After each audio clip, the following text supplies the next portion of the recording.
Welcome to the Tech Ranch, where we explore the world of living with technology. Get ready to take a deep dive into the latest gadgets, apps, and innovations with your hosts, the Guru of Geek, Marlo Anderson, and his trusty co-host, Steve Botkin. Join us on this exciting journey, and don't forget to visit thetechranch.com for even more exclusive content.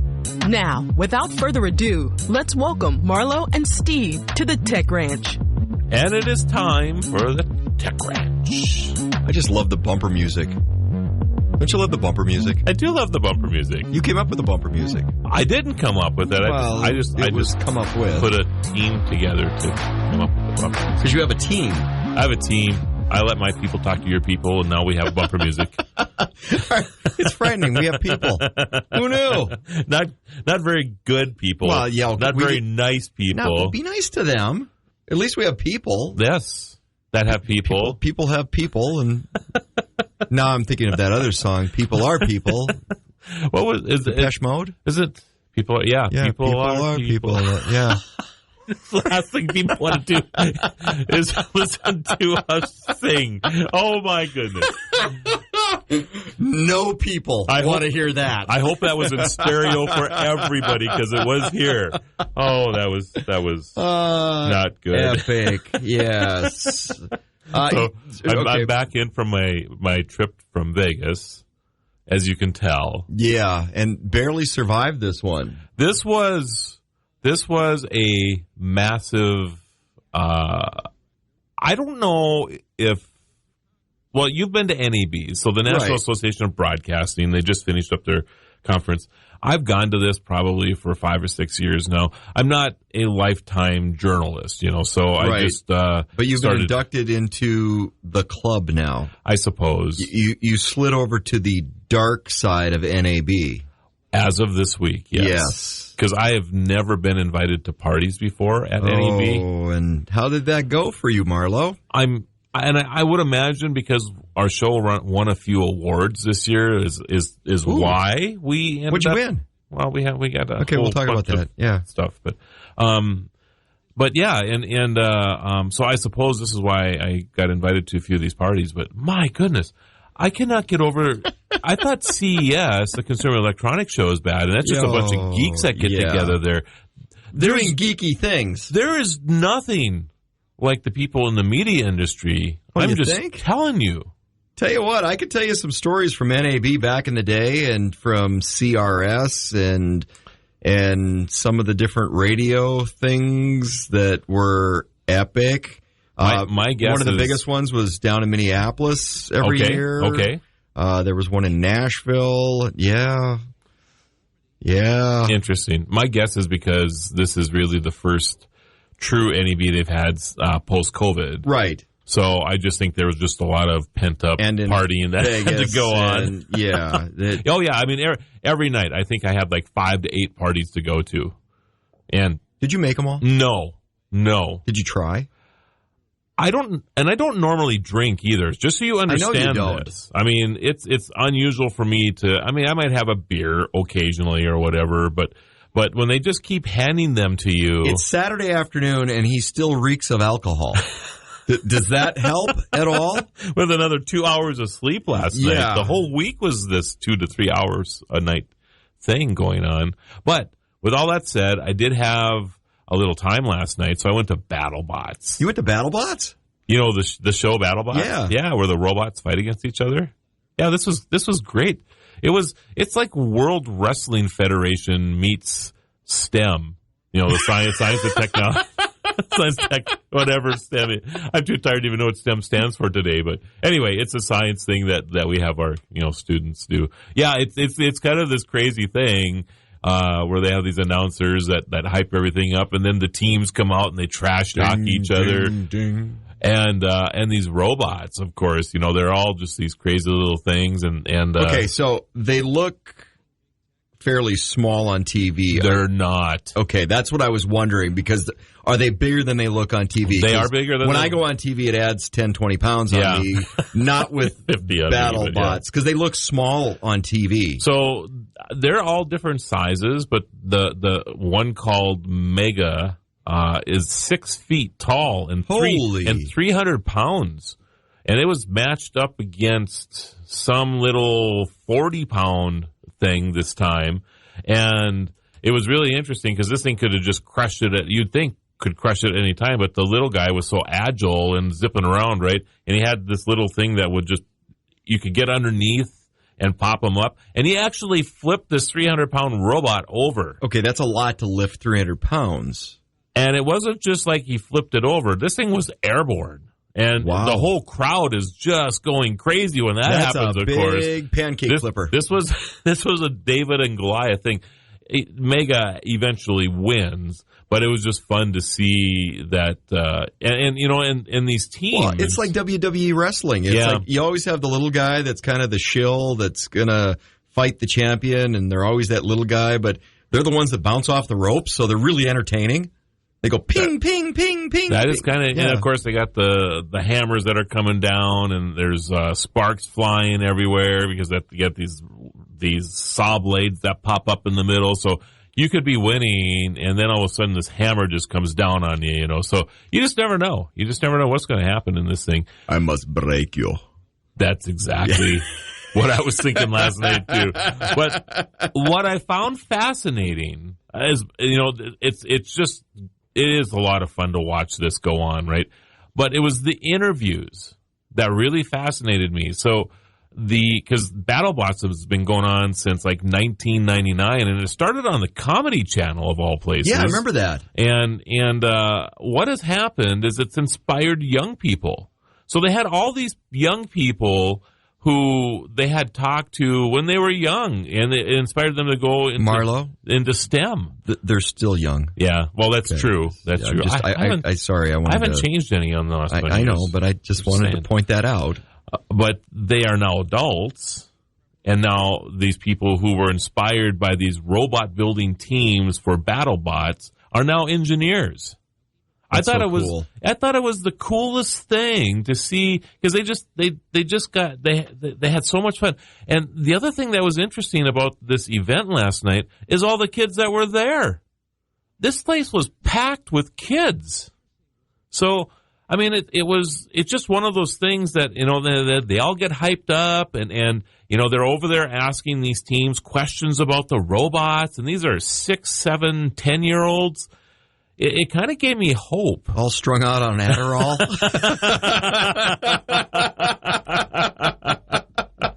Let's not forget the pocket protectors. Okay, so go back to, because I don't think a lot of people realize how long BattleBots has been around. Yeah. And it kind of started out as, okay, well, this is kind of a cool idea with, college teams. And it was a college project or a class project. Yeah. And then it turned into, okay, well, it grew and a little bit bigger. And then there was some money behind it. And, kind of like NASCAR, you got sponsors because you'd see the stickers start showing up on some of the robots. Yeah, it kind of grew up, yeah. But think what that led to, because now you've got all these other different STEM programs that, if it wasn't for BattleBots, I don't think we'd have drone racing. And that's turned into a big sport. Huge sport. So, yeah, it probably at least had people thinking about what was possible, and would people use this or view this as entertainment? If robots are going to fight each other. And I guess the one thing about it's just robots fighting each other, so nobody's getting hurt. It's not boxing, but it kind of is. It's not wrestling, but it kind of is. You know what the start to all this is? I think the start of the BattleBots, which led to all this technology, and it was kind of the robots were the digital, and prior to the digital, what was it? Analog. Right, but what was the analog version of BattleBots? Boy, I do not know. One of my favorite toys when I was growing up. Oh, the boxers? Rock'em Sock'em Robots. Yes. Blue or red? Were you pretty good at this? I was. I was a geek. I loved my Rock'em Sock'em Robots. And if I would have been a few generations later, it would have been BattleBots. I could never get the controllers to work on mine. Really? So I just wasn't good. You had to tinker a little bit because they would get sticky. So you had to go in and lubricate them and there were a few modifications you could make if you were so inclined, and yeah, I played Rock'em Sock'em Robots with my sister a lot. Yeah, and I only modified one side. So is that? Did she ever win? No. You didn't let her win occasionally, just to let you come back? No. To play more? The beautiful part was, I would let her switch colors, so I don't call it a win when I knew that you were going to lose. Well, yeah, it was color specific because blue was my favorite color. So the blue robot was always a little extra engineered. And the red robot's head maybe popped up a little easier than the blue one did. Interesting. So, so she never figured out that it was color specific until now. Well, yeah, if she's now she'll know. Yeah, if she'll probably listening, get the message. Just saying. Yeah, but remind me never to play Monopoly against you. Yeah, don't. Yeah, don't. Because I'm sure you figured out cheap stuff, and you've cheated there too. I don't cheat. You don't cheat at Monopoly. I'm sure you have figured out a way. Of course you do. You could have your own printed money. I did figure out a stash someplace that just keeps showing up. You know, I did figure out electronic battleship though. There's a way to hack that. There's a good method. I had figured out a method that I almost always won with that as well. It's kind of like the pattern on Miss Pac-Man. That was actually one of my favorite games, was Battleship. Yeah, before the electronic. Right. But go back and think of the analog version of... of BattleBots. BattleBots. Is Rock'em Sock'em. Rock'em Sock'em Robots. It'd be funny if they made a BattleBot that was Rock'em Sock'em. Oh, how cool would that be? You should submit your blue one. Yes, the upgraded blue one. Just I don't have that game anymore. I wish I did. I think it would be fun, actually. They did have a slot machine that came out, a robot slot machine. Really? Yeah, it lasted 8 seconds. That thing was... When it got destroyed, did a bunch of coins come out? Oh, my goodness. It was, like, everywhere. This slot machine, like, self-destructed. I forget which one it was, but it had, like, the saw blade on the front of it. It cut through that... It wasn't even a chance. It was so funny. Oh, my goodness. Over in 8 seconds. Yeah, it was 8 seconds. Yeah, crazy. 8-second ride. Amazing. Yes. The Tech Ranch. If you own a Tech Ranch, let's get back to discovering the latest in technology with the guru of geek, Marlo Anderson. So, we talk a lot about autonomous vehicles on this show. I have been in 40-some myself. You've been in flying cars. I've been in a couple flying cars. So it's been, I guess for a little while, at least here where we live in North Dakota, I was kind of the poster child for autonomous vehicles for a while. Actually, that's how you and I met. Yeah, originally, that's right. Because you were working on a process to try to get an autonomous corridor through North Dakota for transportation, for shipping. And that's how I met. I came and broadcast a radio show from that, and you and I kind of like, hey, this guy he's a little innovative. He's a little off like I am. We've been friends ever since. Right. Kind of funny how that works. Yeah, it's weird how that works. But, and it's funny you bring that whole story up, Steve, because I think that the one thing that we don't talk a lot about is the impact that autonomous vehicles will have on shipping. Oh, yes. And probably, we talk a lot about, and the reason this is important, I don't know if you've seen the report, like 45,000 people died on our roads last year, right? When did that go up so much? I haven't been following the stat for a while. It was about 35,000 like 3 or 4 years ago.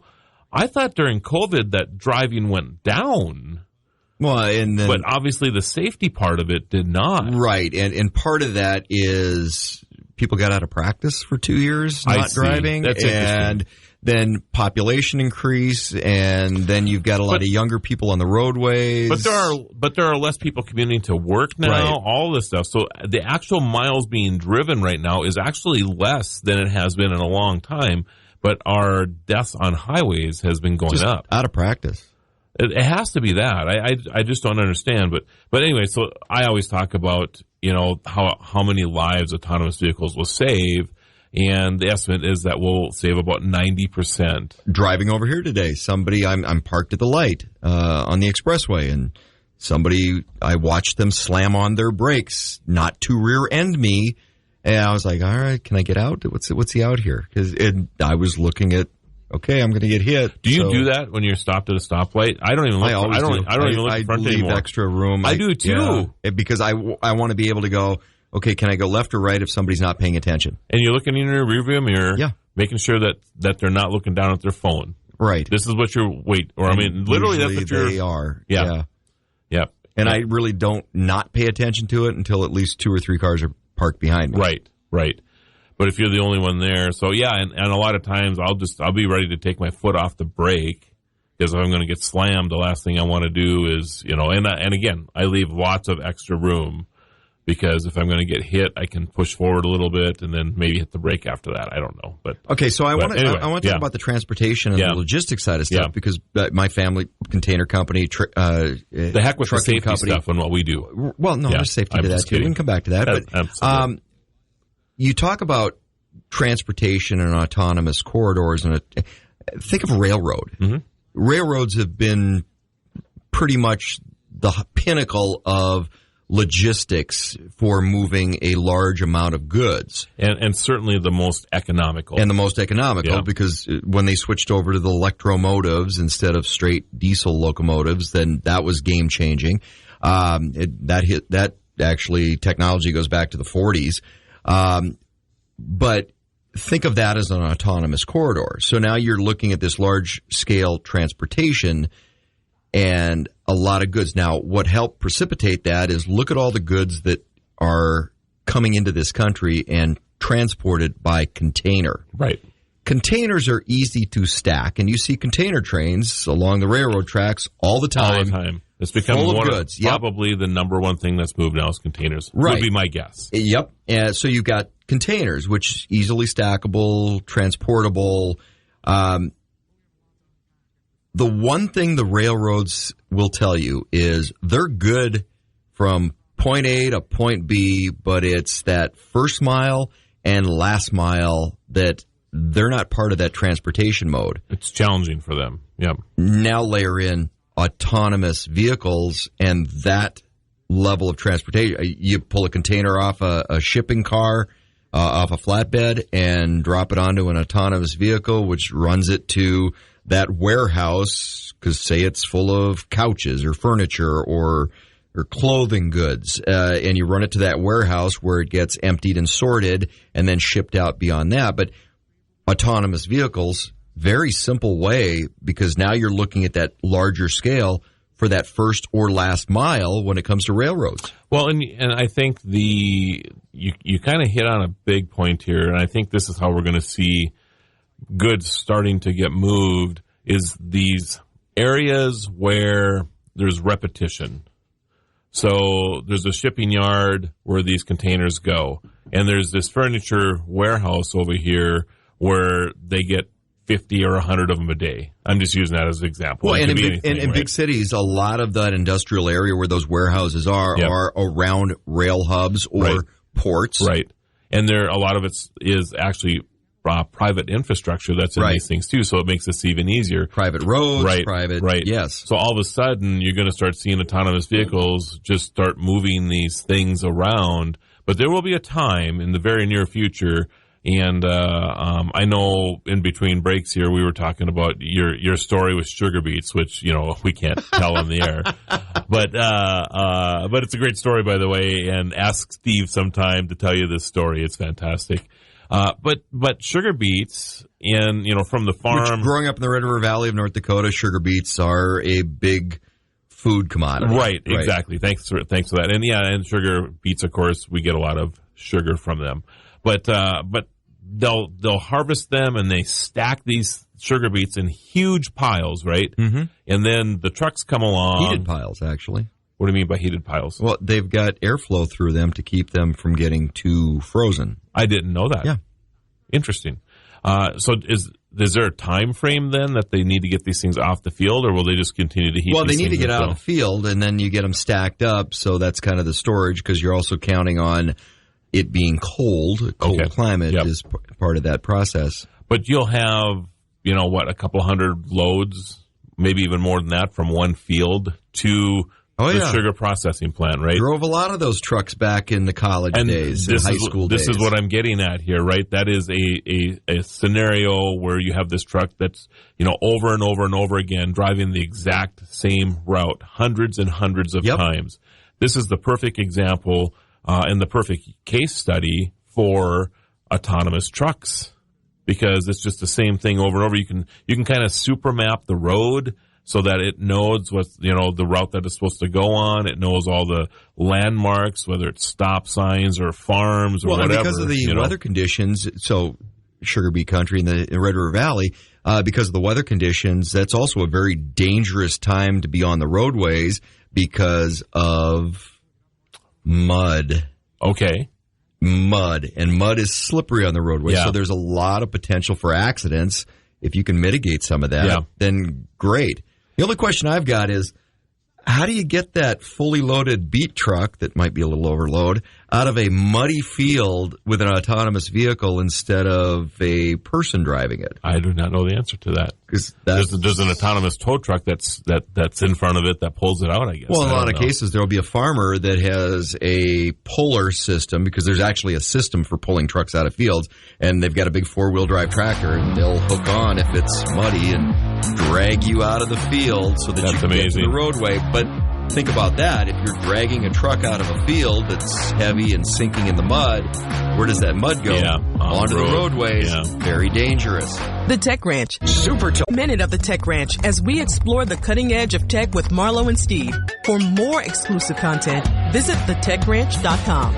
So, autonomous vehicles in particular, one of the things I like about them, Steve, is that because we're making this shift right now, a lot of these companies are really okay with looking at how to fuel them as well. So it's not just traditional gasoline, traditional diesel, or I guess a person could even say traditional electric. But there is a lot of push, of course, to move everything to electric vehicles. And why is that not a good idea with moving sugar beets? Well, with a lot of things, you're looking at constraints by load weight. So I guess the better question is, are we looking at autonomous corridors or just autonomous vehicles? Because you've got the small shipping packages like an Amazon and other delivery services that want to go to an autonomous vehicle, or Domino's Pizza. They want to go to an autonomous delivery system. But that's on a smaller scale. Now, if we're talking, works okay there. Right. Yeah. If we're talking massive loads, 105,000 pound loads that is a semi. Can't even imagine what the battery weight would be for something. Oh my like gosh. That. And how long would that battery charge last? Right. So now I think the question comes back to, are we looking at autonomous corridors at that point? Because like I mentioned, the corridor with the railroad, that's a corridor. Think of that as in terms of a corridor. Would roadways be corridors because of the fueling constraints for those large loads? If we're using EVs.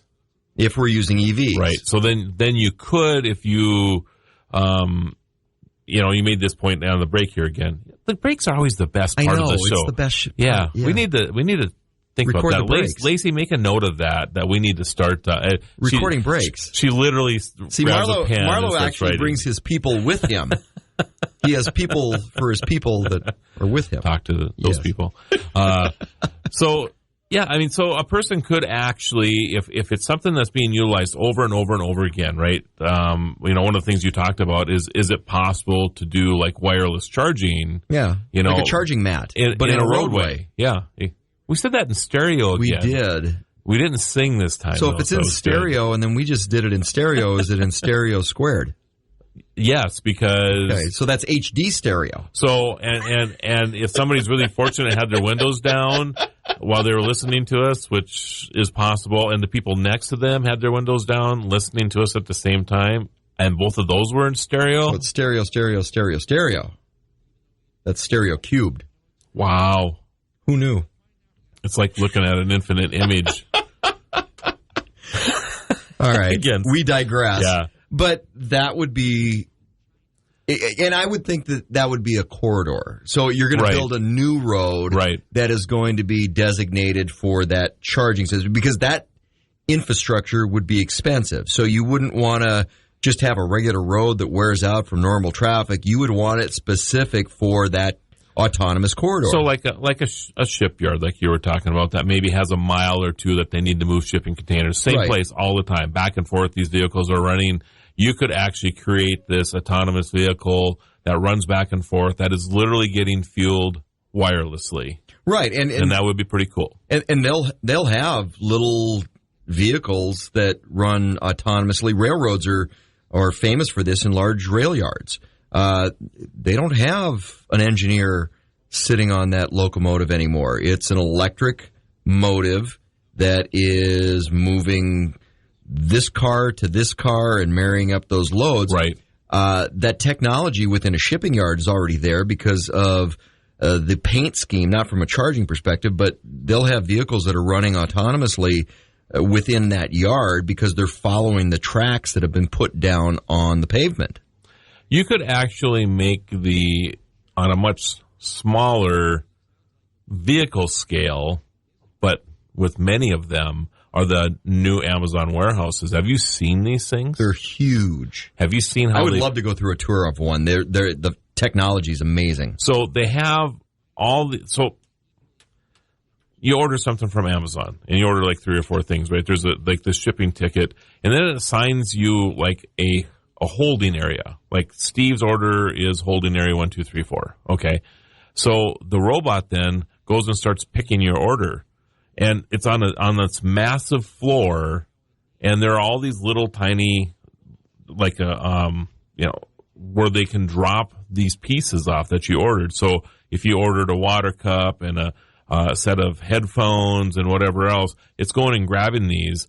And there's like, I don't know how many, 100, 200, 400, 1,000, 2,000 of these little robots running all over the place. And they're kind of cool orders. because they look like these little square boxes from Star Wars, those little robots that used to run around the Death Star. And I wonder if that's how they got their inspiration for this. Probably. It's really interesting to see all these things and they have collision prevention technology built into them. So if you're watching the floor, it looks like 2 of them are about ready to run into each other. One will stop and let the other one go by, and it's just fascinating. So, I would actually qualify that as autonomous vehicles. These things are working, they're moving things around, but it's within a warehouse. Now you could take that technology and amplify it any way you wanted to. So you could take this to,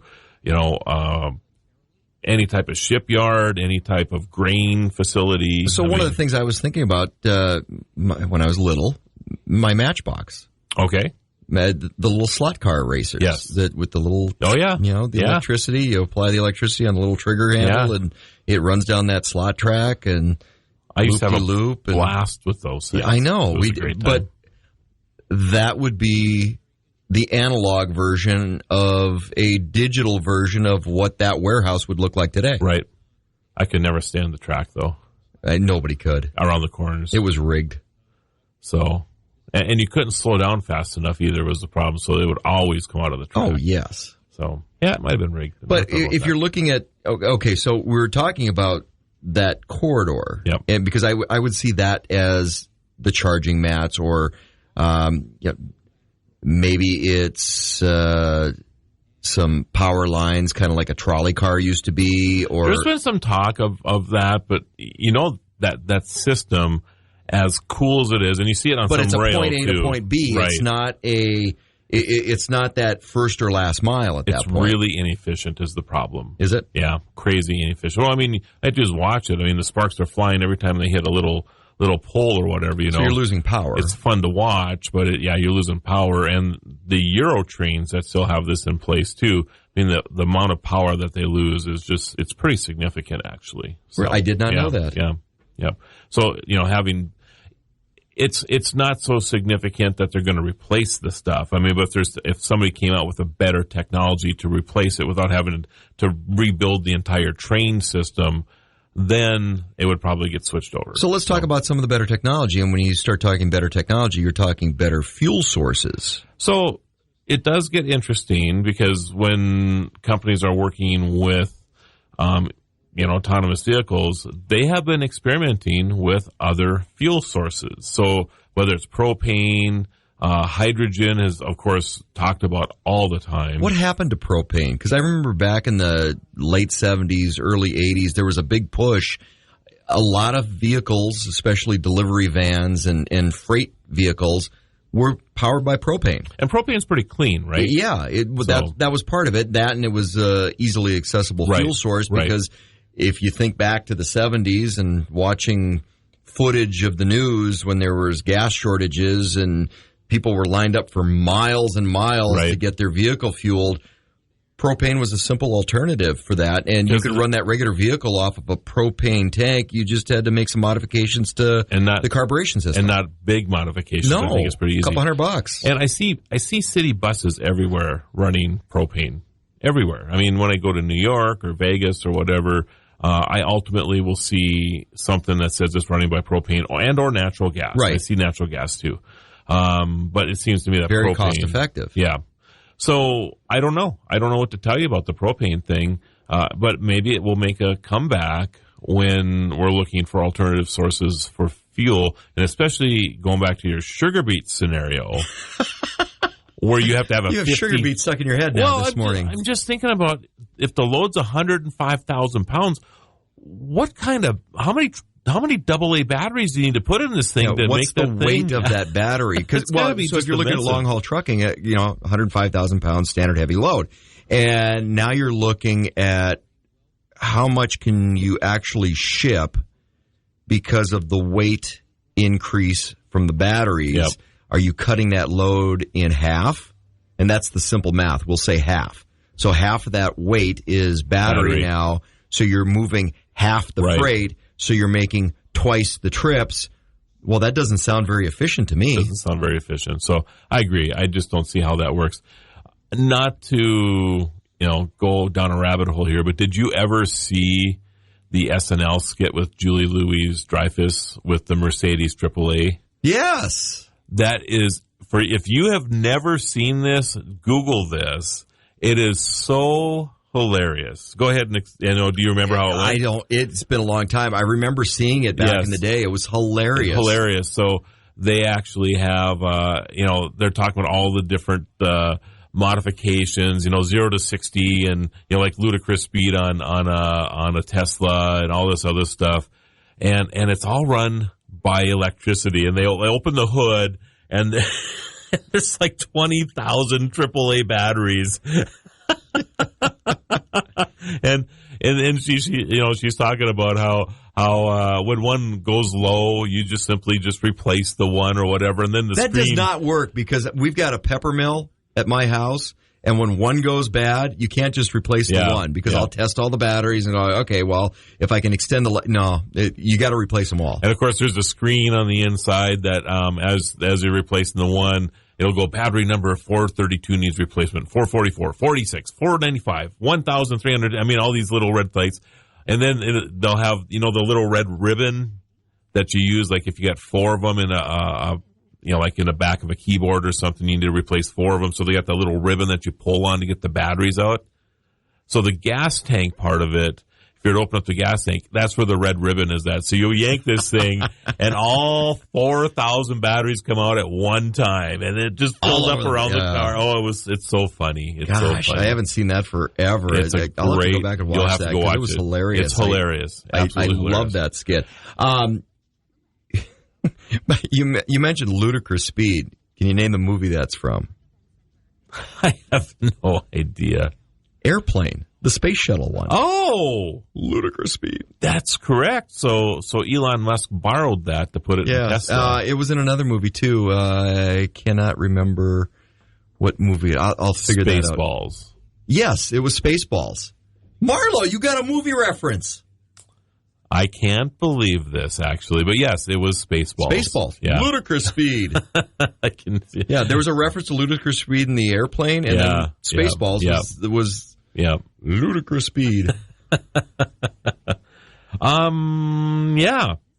Anything else on autonomous vehicles? Okay, so we talked a little bit about different fuel sources. Yeah. And what else is out there? So propane, natural gas, electric, hydrogen is talked about, but how close are we to hydrogen? One of the things that kind of got closer than you can imagine. Really? Oh, we'll have to find out about that. There's actually a couple cars that are coming out with hydrogen fuel cells. So there you go. Does it look like the flux capacitor? Kind of. And acts the same way too. There's a warning on the car that says you should not go over 88 miles an hour. I guess they don't say that you can't. You just shouldn't. You're kidding, right? Yes, of course I am. All right. I had to check. I never know with you. But hydrogen closer than we think. Yeah. What happened to CNG and LNG? Because that seemed to have gotten skipped over. Here in North Dakota, they did a bunch of testing. Freightliner did a bunch of testing with CNG and LNG vehicles with the oil boom, and then it just went away. The results were amazing. The vehicle engines were clean. They looked like they were brand new. That's what I was going to say. Because there was no wear and tear on them. Right. But it's like they just vanished. Is it because there started to be some pickup for hybrid? And that, which also kind of went away. Autos, I think Toyota's kind of the only one that's really out there with a hybrid.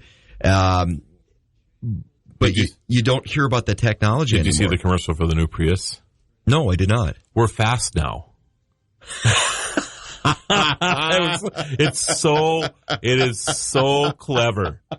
This little Prius is zipping around everywhere, and because everybody knows that they just aren't really a fast car, We're fast. Yeah, it's so funny. It's so good. So anyway, I think let's do a little investigation and come back to that next week. How's that sound? Yeah, okay. Because some of these fuel sources just vanished. Yeah, they did.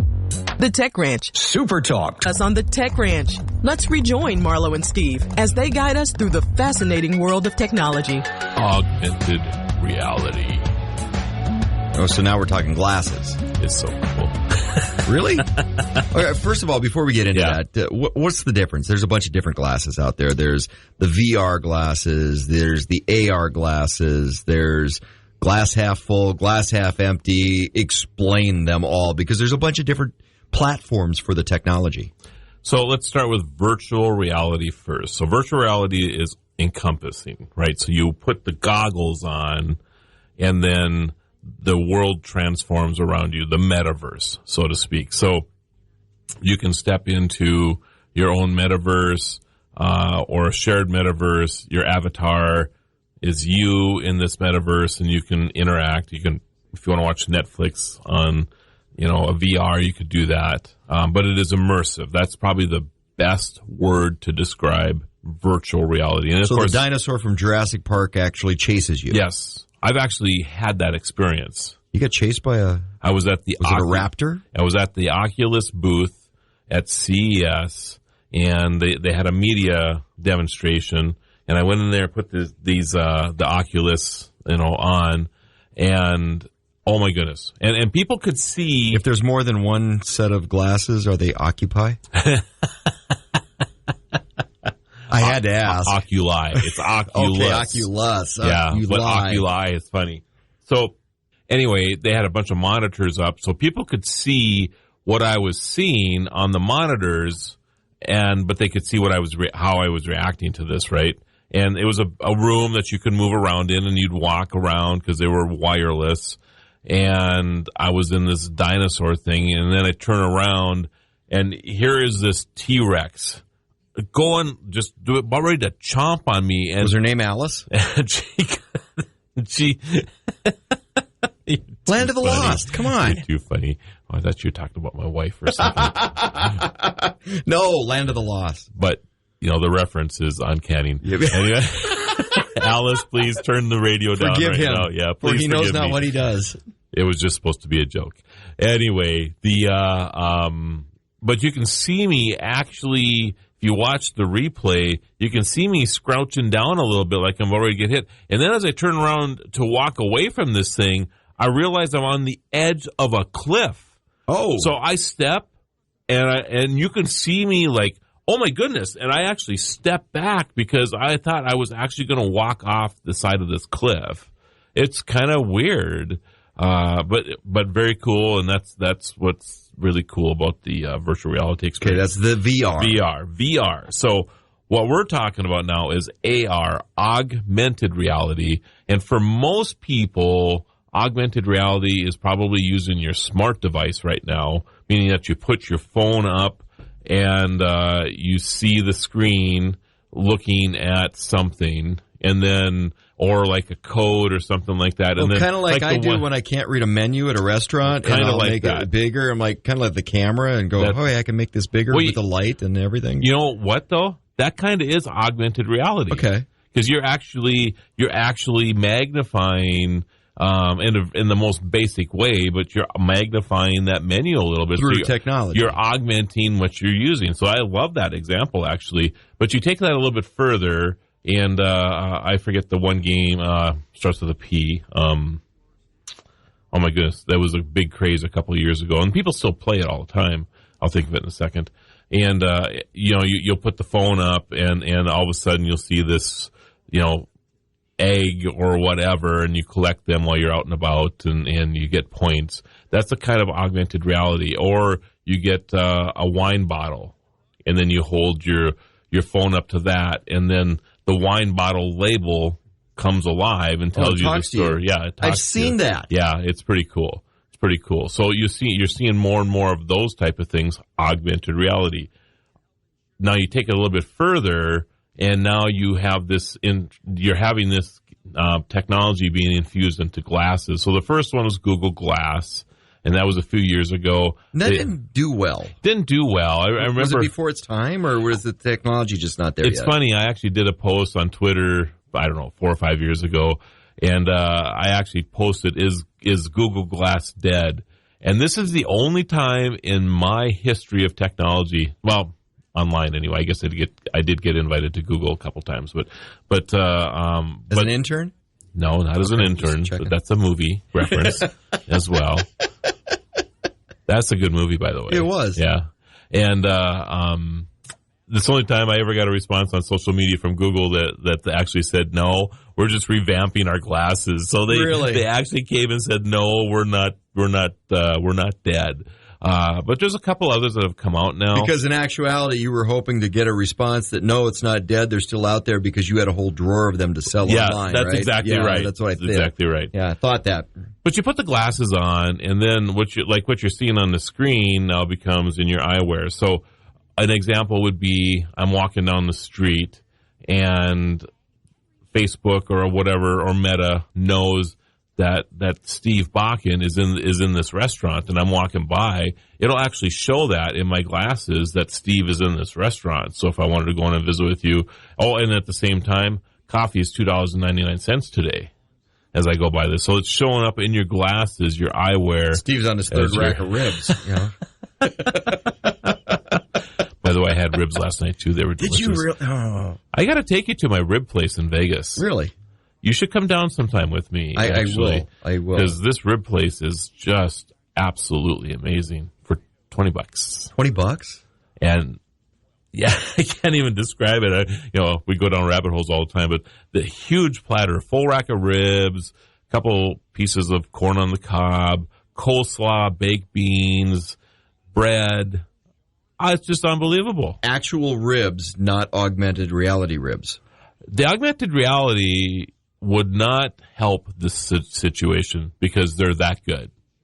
The little pig would start talking, and they look amazing. So yeah, not going to help. Well, I am a beef rib guy. I love beef ribs. That's what these are, is beef ribs actually. So yeah, they're amazing. All right, when are we going? Tomorrow. $20. I know. I'm just hungry thinking about it right now. Actually, Legion's cheap. Why not? You know? Let's just go. So that's augmented reality, but there's a lot of uses here. So you put the glasses on, you're working on your car, and you have no clue what to do, right? Oh, I suppose you could actually, and I'm sure this will be a bigger and bigger deal all the time. You'll put the glasses on, and it'll show you next steps, right? Well, and think about it plugging into the computer, because everything's a computer now. So you plug in some sort of an interface that speaks with the glasses that runs the diagnostic on the car. You're wearing the glasses. You have the ability to repair the vehicle if it's a simple fix yourself, because the computer system's going to diagnose what's wrong with it. It's going to tell the glasses. The glasses are going to put up the video of how you fix that so that you can walk through that process. Boom, done. I wouldn't even say it's a video as more of just something that you see that's, like an arrow that's pointing here with, or step by step. And then, like it. And then you turn it, with this size wrench. Unless it's trying to put a shelf together from IKEA, but that could fix that too. It could fix that. IKEA could come out with instructions for augmented reality for that. That would be amazing, actually. Have you had their meatballs? Yes, I love their and their jam. Oh. I didn't get down there for meatballs this time. By the way, it was my wife's birthday this week, and it was a monumental happy birthday, Wendy. And her sister had sent her a package of all this thing for her age, including blinker fluid. If you have any questions or want to suggest topics for future shows, visit thetechranch.com and send us your thoughts. You can also listen to past episodes and watch exclusive interviews not featured on the radio show. Be sure to follow Marlo and Steve on social media by clicking the links at thetechranch.com. Until next time, keep exploring the world of living with technology. The Tech Ranch. Welcome to April 22nd, 2023 on the National Day calendar. Today we celebrate Mother Earth and an all-American treat. Your heart performs 365 days a year without missing a beat. So isn't it fair to give back to the hardest working organ in your body? Million Hearts is an organization that's dedicated to preventing 1 million cases of heart disease and stroke in the next 5 years. Visit their website, millionhearts.hhs.gov, to find out how to take care of your ticker. That's millionhearts.hhs.gov. Earth Day was established in 1969 at a UNESCO conference in San Francisco, California. Today, folks around the globe participate in festivals and outdoor activities, but I called a friend to see how she celebrates Mother Earth. Jessica Atcherson, aka Real Raw Mama, is a health and wellness guru. She reminded me that nothing supports our immune system like touching the soles of our feet to the ground. Sunshine on your face and feet in the dirt will do wonders for your nervous system. For more great tips on how to celebrate Mother Earth every day, visit Jessica's Instagram, at Real Raw Mama. That's at Real Raw Mama, spelled MOMMA. Lots of innovations have come about during wartime. Jet engines, duct tape, digital cameras, even candy. Yay! During the early days of the U.S. Civil War, William Schraft of Boston was working on creating a new type of sweet. He wanted to create something chewy that could be easily shipped and stored. Jellied candies such as Turkish Delights had been popular for centuries, but it was sticky and didn't travel well. Then he got the idea to add a hard coating, similar to the one used on Marcona almonds. And voila, the jelly bean was born. This new candy soon became a popular treat to send to Union soldiers, and civilians were pretty excited about them too. On National Jelly Bean Day, enjoy a handful of these colorful, all-American sweets. I love jelly beans. What kind? Tangerine. Licorice for me, but tangerine I think is actually my favorite too. Yeah. Oh, man, there's so many that I like. KLXX AM, Mandan, Bismarck, a Town Square media station, broadcasting from the View Community Credit Union studio.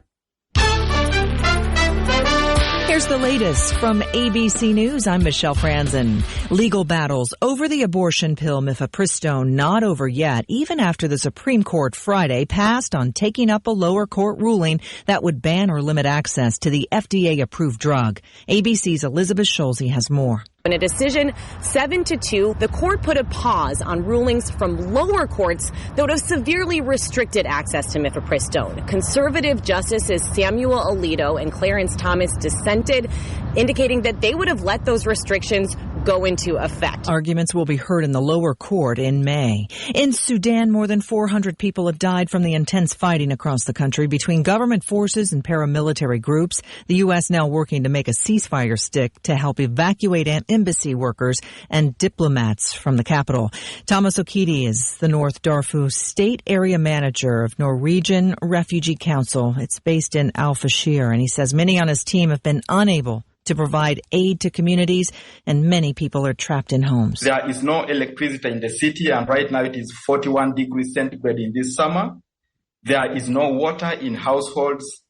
Food is fast running out in the city because all the supply lines for the food. The Sudanese government says it's working to help coordinate flights to help evacuate Americans, French and British embassy workers.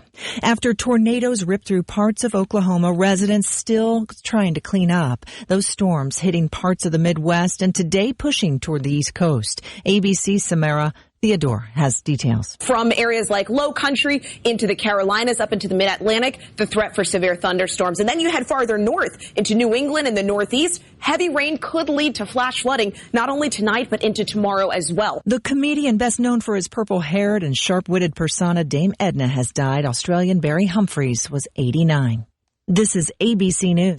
Super Talk 1270, Bismarck area weather. I'm meteorologist Megan Hatton. More clouds than sunshine. A cool and breezy day overall. The high near 40 this afternoon. North wind 10 to 15. Periods of cloud cover tonight. The low around 20. For Sunday, a mix of sunshine and clouds. The high near 45. Sunny Monday, high 49. Looking for a great place to live, stay, shop, and play? It's easy to get to Worthington, Minnesota. It's worth a look. Right now, it's 42.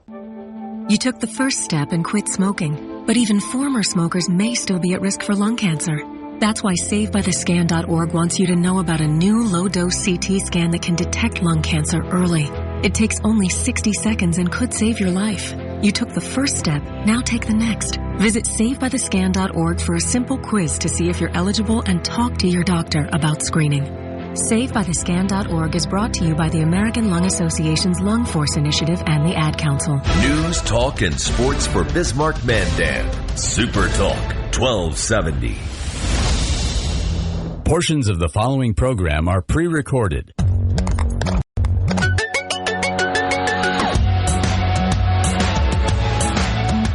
Welcome to the Tech Ranch, where we explore the world of living with technology. Get ready to take a deep dive into the latest gadgets, apps, and innovations with your hosts, the Guru of Geek, Marlo Anderson, and his trusty co-host, Steve Botkin. Join us on this exciting journey, and don't forget to visit thetechranch.com for even more exclusive content. Now, without further ado, let's welcome Marlo and Steve to the Tech Ranch. So there's other things with augmented reality and virtual reality that are just on the cusp of making what we think is kind of just a fun toy. Beyond unloading your drawer full of Google Glass. Right. I would say that, just like 3D printers when they first kind of came out, available to the general public, so to speak, at a price point that we could just all buy them. Right, because that's the part with technology is it's really cool, it's cutting edge, it's cost prohibitive. Right. And then once it gets integrated, then, the price came down. Like I can make tchotchkes now. Yes. I can make vases, and I can do all this other stuff. Well, now we're building houses with them. 3D printers are amazing. Which we'll talk about some other time.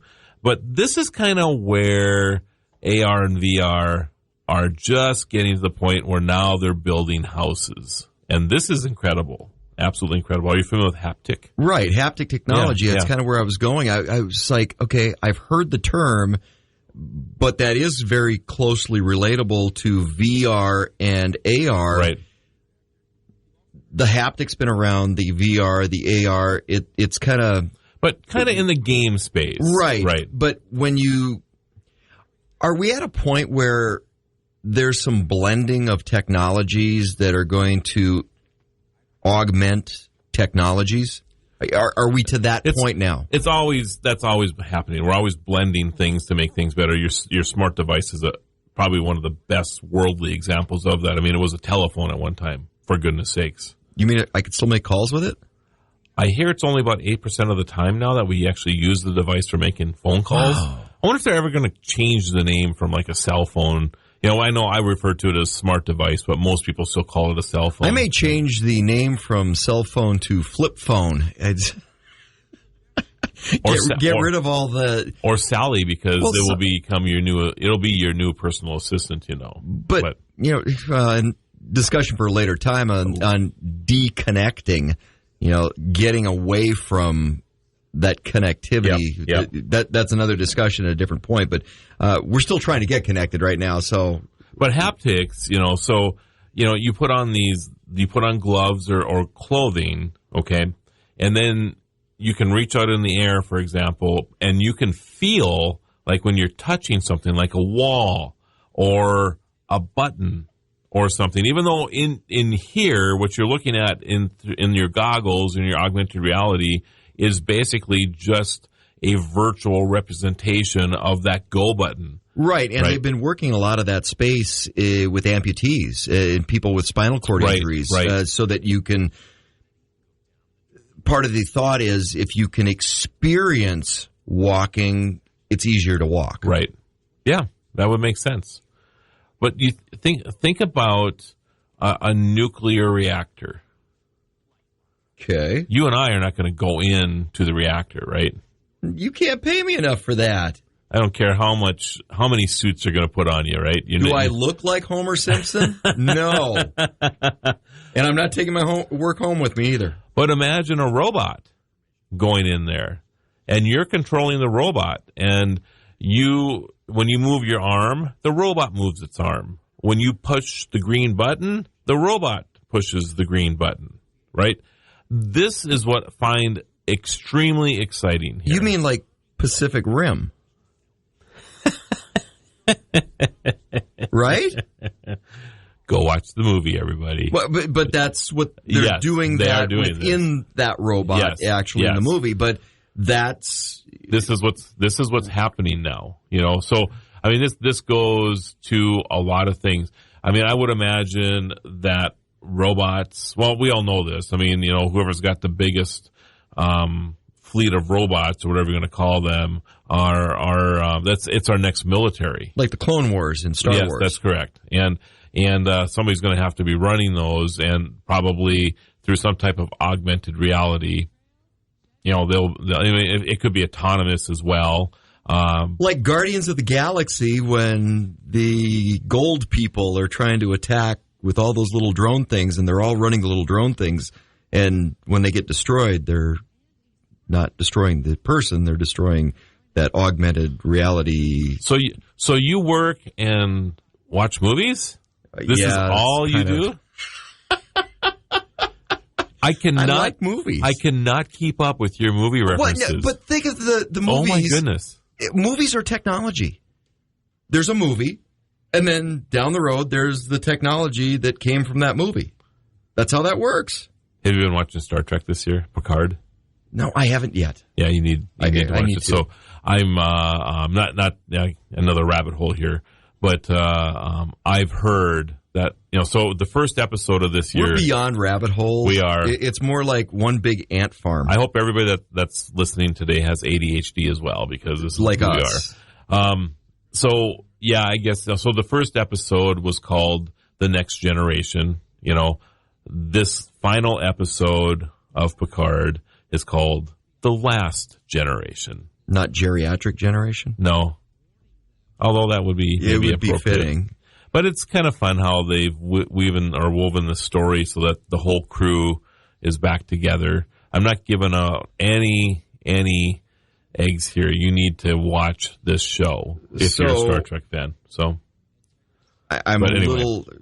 But the one thing with the Star Treks is it's like reinvent. Now they're putting an end on it. So, well, just with this crew. Yeah. The reason I'm bringing this up, though, is your movie analogies with all the inventions and stuff. I think about what we've seen in Picard this year. What will be real in 10 or 20 years? Yeah, that's the thing. There's been so many. And still waiting for the transporter. And I think I'm going to. This is going to be my thing, because I'm going to rewatch the series after I've watched the final episode tonight. Now, finally, Marlowe movie night. All right. It is. Big bowl of buttered popcorn is waiting for me tonight. Nice. Just saying. I'm going to rewatch the 9th episode so I can get myself all geared up for the final one. I've watched the 9th one already, but anyway. Are the Borg in it? I am not telling you. Okay. But yes. I'll have to The Borg have to be in it. They have to. It's like everybody's in this thing. It's just crazy. Be like the originals, not having Klingons. That's right. That's right. So I'm going to rewatch the entire thing, and I'm going to jot down the innovations that they've come up with in there, because there's so many. It's just I was just thinking about this the other day about how many different innovations they have in this thing, and how many of these things are going to come. I'm going to make a prediction from Picard now. All right. So 10 years from now, when we're looking forward to what this list looks like down the road. Yeah. I haven't posted last week's list yet, by the way, too, so I need to get that done. Well, get on that. What was the list again? Yeah, you have people for that. Come on. I forget what the list was supposed to. What did we talk about last week? I don't remember. That was last week. It was like a list of 20. And I know I can't lean on you for that because you were at NAB and the gig economy. Yes. The 20 best gig jobs. That's what it was. So we need to get that done. So I apologize. List up there. Well, we went through the whole list. I've been partying. And then some. Well, okay. I didn't go there to party, but, it just happened to have happened. It just happened. I did go through the Elon Musk tunnels again, by the way. Did you? So busy, too. A lot of people were using them this time. And there are rumors now that it's going to run out to the airport. So now you'll be able to take the tunnel underneath the city all the way over to like Resort World or the convention center or whatever. That'll be really cool. Will that work like Allegiant? You don't get an assigned seat. You just you just pop down there, show up, and that's how it works now with the tunnels.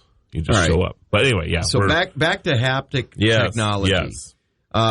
So how does that work with the VR and the AR and because I kind of look at it. Maybe I'm going down the wrong road. I look at the blending of technologies. I don't look at them as integrated technologies. It's kind of here's this one, here's the haptic, here's the AR, here's the VR, and then when they're combined, then you get some really cool stuff. Yeah, it's always technology building on top of itself, right? I mean, so that's exactly right, and stackable. Who knows what else is going to come about because of VR and AR and what they're going to stack into that as well. It'll be interesting to see. There's no doubt about it. But I think haptics are, they really make it lifelike. I guess that's probably the best way to say it, especially if you're gaming, and you're coming across a wall and you put your hand out and you feel that wall, even though you're in a virtual world.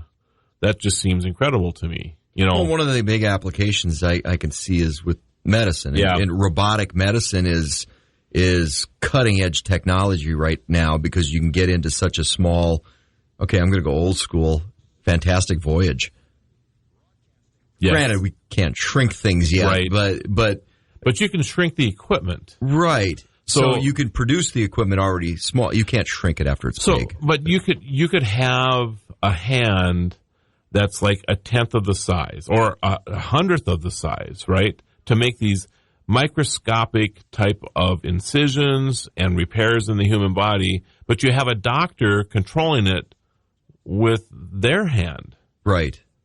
So you could say, I want to, and then my best case scenario would be this. Fantastic Voyage. I'm not that far off. No. Another movie reference. So you magnify it. So let's say it's 100 times smaller, right?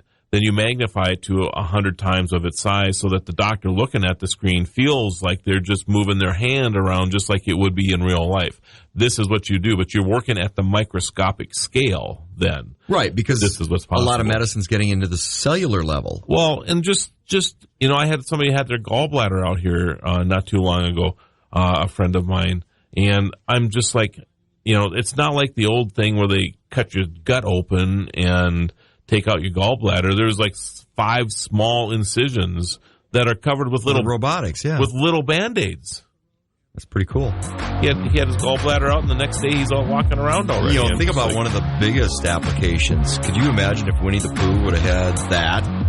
He wouldn't have got his hand stuck in the honey jar or his head. He wouldn't have to worry about the bees at all. The Tech Ranch. Getty with us on the Tech Ranch. Let's rejoin Marlo and Steve as they guide us through the fascinating world of technology. Bouncy, bouncy, bouncy, bouncy, fun, fun, fun, fun, fun. But the most wonderful thing about Tiggers is I'm the only one. I'm the only one. Well, Pooh will never get his head stuck in a honey jar again. Because? Of haptic technology. He's going to be running his own robot. Yes. Who's going to be smart? Yeah. Getting the honey for him. I'm guessing Christopher Robin actually went on to engineering school and kind of helped Pooh Bear out, but because that's the only way Pooh Bear would be smart. But yeah, it's got its uses. You just rewritten the whole Winnie the Pooh storyline. Entirely different series. I can hear this story. The next generation of Pooh Bear told to children 100 years ago or from now. Originally, this story was brought out. And now revised by Steve Bakken. Yes. That's too funny. Although Pooh wouldn't get into the situations that Pooh got into, so I'm going to coin. There's the storyline. I'm going to coin a new phrase then. Uh-oh. Yeah. You were talking about all the blending of technologies and whatever. Right. What does this all do? Well, it's the fixing of things. Yeah. The fixing of things. Yeah. We can fix things. The head getting stuck in the honey jar. We can fix the artery and... or the gallbladder surgery, or fix my golf swing. Or now that's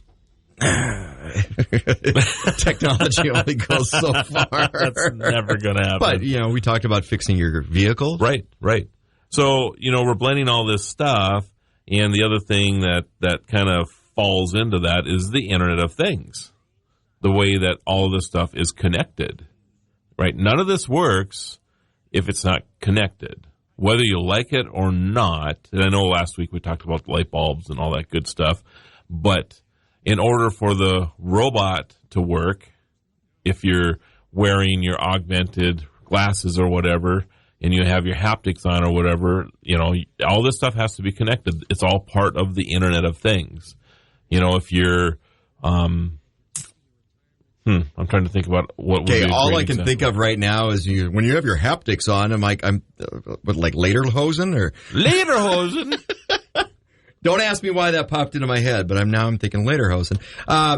So when you're looking at all these things, the Internet of Things, I find that rather interesting because you and I were having this conversation last week, and then I spent a lot of time on LinkedIn for work for one of my jobs, and I was fascinated by the fact that a job posting popped up for the Internet of Things. And I can't remember if it was a business, marketing, government relation, lobbying job. I don't remember what it was. I probably should have made a note of it. But I was fascinated by the fact that there was a job for the Internet of Things. I'm more fascinated about the fact that people hire you. Because you actually said the plural of job. So you actually have other people? I do consulting. So I've got a lot of irons in the fire. Yes, you do. And I usually have multiple avatars that can manage different. I can do a lot of stuff. It may not be really me, but you're absolutely right. It's about the Internet of Things, and I just lost my train of thought. So they actually had a listing. Yeah, there was a job posting for the Internet of Things. Working for the Internet of Things. We have to dig this up. Yeah, I'll find it. I'm really talk curious about it next week. I'll see if I can dig it up for next week. Yeah. So, objects, and I think people still are just baffled by the fact that you can buy Wi-Fi connected light bulbs, and why would you even do this, right? Your refrigerator. But in a couple of years, why wouldn't you do this? That's where we're going to get to, because, I'm big about paradigm shifts and look where things start from and where they go to. And it's kind of like old school technology. Go walk into a classroom at a high school with a cassette tape and ask a student to tell you what it is. And most of them aren't going to have a clue. Right. Unless they watch old school stuff on TV. Yep. You're not going to know. So paradigm shift. So technology to me is one big paradigm shift. We're taking these incremental steps forward, and there's no steps back. So do you think, let me rephrase this question. What in the form of a question now. Yes. What objects do we use in everyday life not connected to the internet right now that you think will be? Because like right now, I do not want to see my fork connected to the internet. And why is that? Because then I'll know how many calories I'm consuming at a meal on Thanksgiving or Easter or Christmas. It might not count the number of calories, but it will count the number of times that you raise that fork to your mouth. And the weight of whatever's on that fork. And maybe you can talk to your fork then, because it's going to ask you, Steve, what are you consuming right now? And you're going to say, rice cakes. Steve, the weight on this fork is not consistent with rice cake. If my fork talks to me, I'm done. Done. How do you feel about your Doritos bag being connected? Oh, same thing. No. So that would be interesting, right? The government comes along and regulates this stuff. But they already have. But just, all right, we're going to step into the government side of things. And when you have the connectivity, you also have oversight, or whatever you want to call it, which can lead to control. And you take a look at states like New York, or cities like New York, that outlawed pop. Right. Or, yes, I say pop, I'm from the Midwest. And the size, and you can control all these different things. But there's so many workarounds to that, it's not even funny. Well, yeah. I mean, if there's going to be a workaround to the workaround eventually. If you truly want to consume a lot of pop, you just go to the next restaurant, unless they're all connected now and they're saying, Steve, sorry. Why wouldn't they be? You've already drank your allotment of 6 ounces of Mountain Dew today, so it doesn't matter where you buy it from. But you're right about that. I'm just thinking about, like, light bulbs, for example. Do you identify your light bulbs as indoor light bulbs, outdoor light bulbs? Well, Steve, I'm sorry, but you can only have your outdoor light bulbs on for 2 hours a day. And then all of a sudden, they just go off, right? Because you've got your allotment of electricity that you can use for that day for outdoor illumination. Or water consumption, or, yeah. So these things are possible when we're connected. So we're not trying to scare people here, but these things... The hell I'm not. Wow. Because it scares me. We're a society based on individual freedoms and the ability to come and go as we please, and that might be a little bit of the dark side of technology.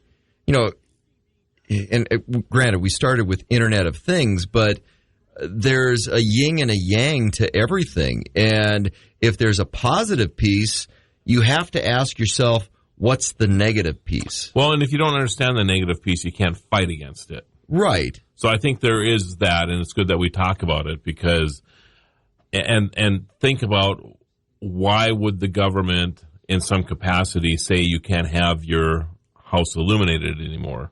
Well, it's because we're trying to convert everything to electric vehicles. Because the Chinese balloon that's flying over will know exactly where you live. But it could just be about energy consumption, or that too. Or they could just say that you can't do these things because we're only producing so much on the grid right now, and these are the things you can't use. We can't turn your Christmas lights on either, by the way, this year, and we're going to make sure that you can. I'm okay with that if that means I don't have to put them up when it's cold outside. That's a good idea, actually. Yeah.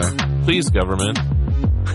Take away my right to red Christmas lights. Oh, no. Don't take away the right. Just keep me from having to do them for my wife. The Tech Ranch. Super Talk. Technology comes alive. Let's dive back into the conversation with Marlo and Steve. And don't forget to check out thetechranch.com for more. So, I have an idea.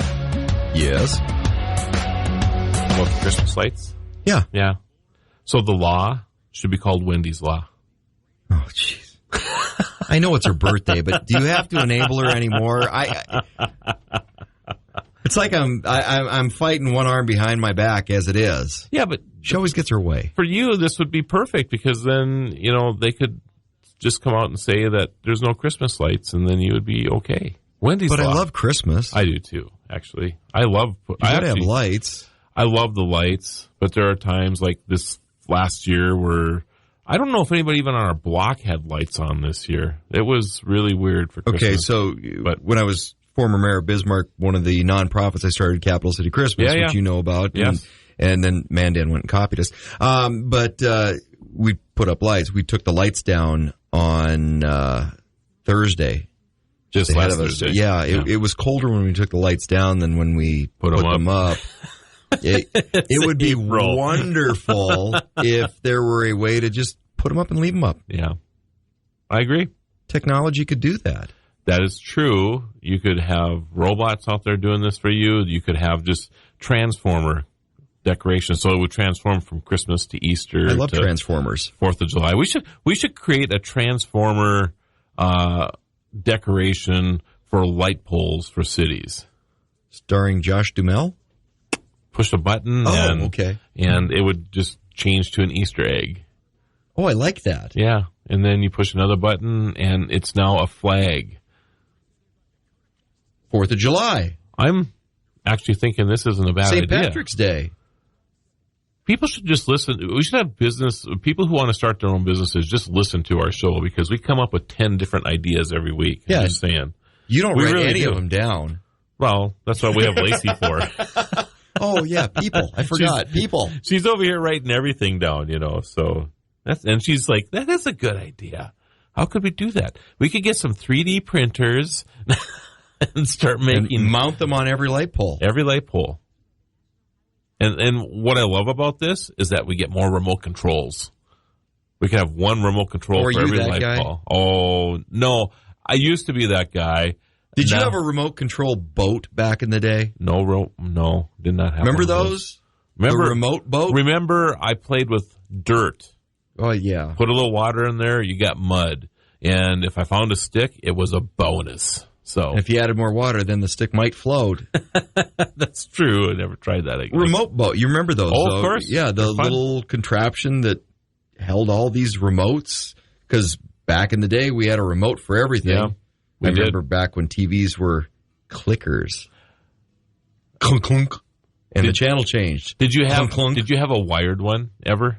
No, never had the wired one. So some of the first VCRs that came out were actually wired. I remember the wired VCRs. Yeah, yes. Wired remotes for the Not VCRs. The TV.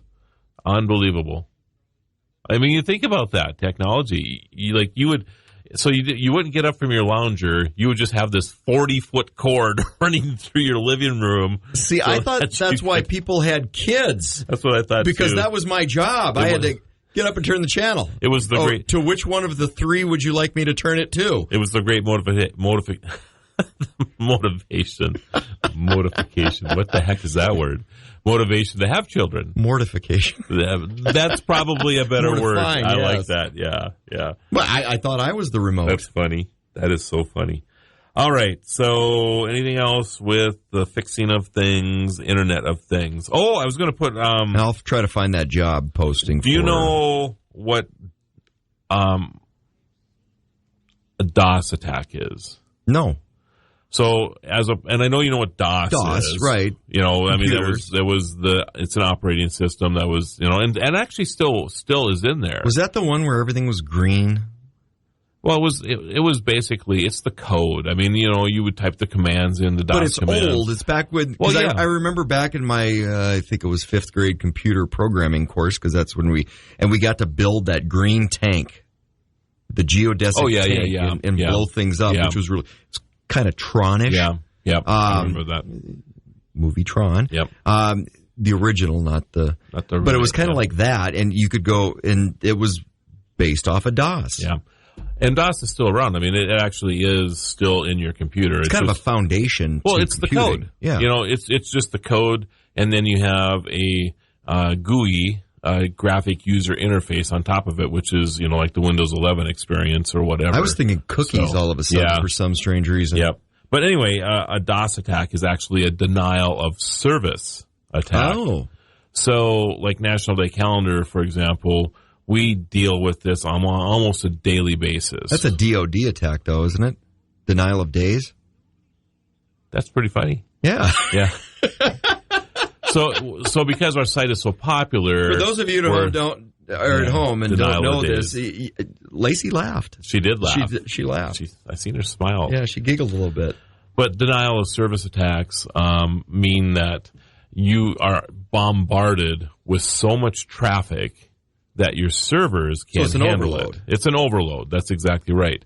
Well, what's interesting is that denial of service attacks used to be where you would have a virus on a computer, and then there'd be 100,000 computers that had the same virus, and at the same time, you would like say, okay, we're gonna take National Day Calendar down, or we're gonna take Google down, or whatever it is. Or so a pipeline. You just so much traffic to it that it just can't handle it, and as a result, it gets overloaded, and that's that, right? So the denial of service attacks now are coming from the Internet of Things. Really? Well, there's no safety protocols on these things to speak of. So there's no passwords, my usually, light bulb, or nobody changes their passwords. It all comes in. The default password is 1234. So then you can come in. I can come into your router and say, "Oh, Steve's got 18 light bulbs on here, and he didn't change the password to any of them." And although there's not a lot of computing power there, passwords to light bulbs. I knew you were going to laugh about that. But if you didn't change them, which most people don't, because they think exactly what you're doing right now. Okay, no, I'm just thinking the old joke. How many tech geeks does it take to change the password on a light bulb?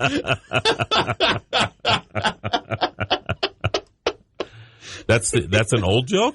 Well, you just made up a new joke right there. Yeah, how many people does it take to screw in a light bulb? It's based on the old joke. Yeah. So anyway, So this gets interesting because there's not a lot of computing power in a light bulb, but there's some. And so then you take, and because there's millions or billions of light bulbs out there now that all have the same password, as soon as this virus has access to maybe your computer system in your house and it realizes that you have all these light bulbs on there, it can say, all right, let's take down Google with millions and millions of light bulbs. Oh, and for the fun of it, let's throw in some refrigerators and toasters and all these things. Going back to the grid, because everything is being electrically based, and I take a look. We can get into the story if you want about you getting your vehicle charged in Las Vegas, your electric vehicle, and the headache that was. Yep. But if you take a look at the grid, and I don't see the grid being there where all these things are. We don't have enough grid yet. We don't have enough grid capacity, grid space, grid. It comes back to grid. Not necessarily power consumption, but the connectivity of that power to where it needs to be, when it needs to be. And I go back and look at just a smart home. Look at all the things that utilize electricity in a smart home.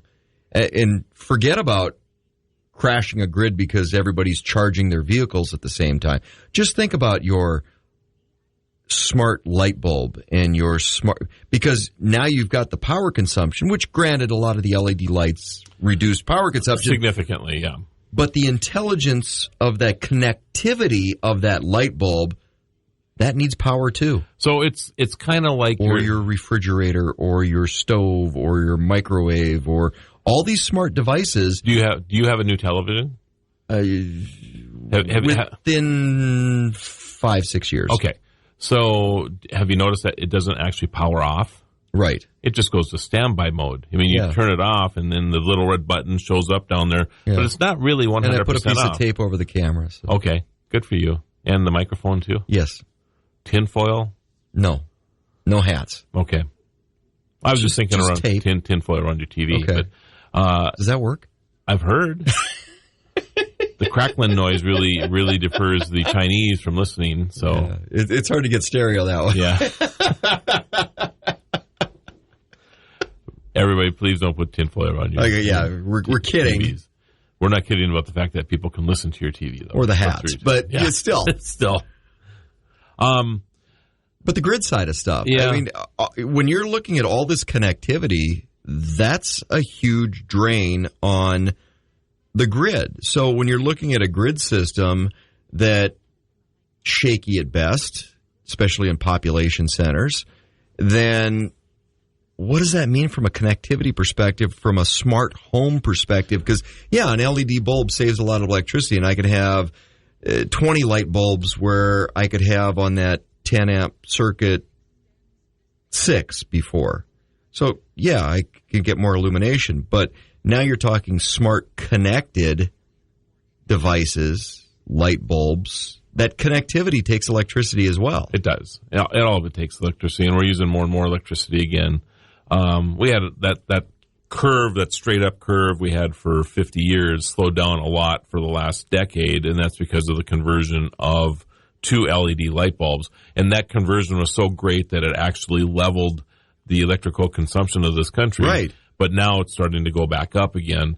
So you have that going on. But I'm gonna throw one other scenario to you then. So you look at like California last year during the heat wave, right? What was the thing they were putting out to everybody? Don't use your air conditioning. Don't charge your electric cars. That's it, right there. Okay. Don't charge your electric cars, because they needed to conserve energy or resources so that they could maybe air condition houses. That was the priority, right? So what stops the California government now that you have the Internet of Things, and you can't tell me that Tesla charger isn't connected? Sooner or later, they get to shut off your charger. That's correct. These big devices that are, they'll have control over that, and then they could also control. Well, all right, you can only cool your food 2 hours a day as well, type of stuff. Well, think of it in terms of off-peak rates with electricity. Us coming from a rural state, we have co-ops for electricity, and there was a thing back in the 80s where you could get this little device put onto your meter and off-peak power. So it cut down your energy consumption so that you were only running the washer and dryer or your dishwasher at night. Right. Because that's when it was cheaper to run those things. It was the off-peak power. They weren't overloading the system. That technology, the dumb version of that technology, goes back to the 80s. And I would love to have that, by the way. I would wash my clothes at 3 in the morning if I could. And get 2.9 cent power, of course. Absolutely. I'd do that all day long. No, actually, all night long. Well, that's right. Yeah.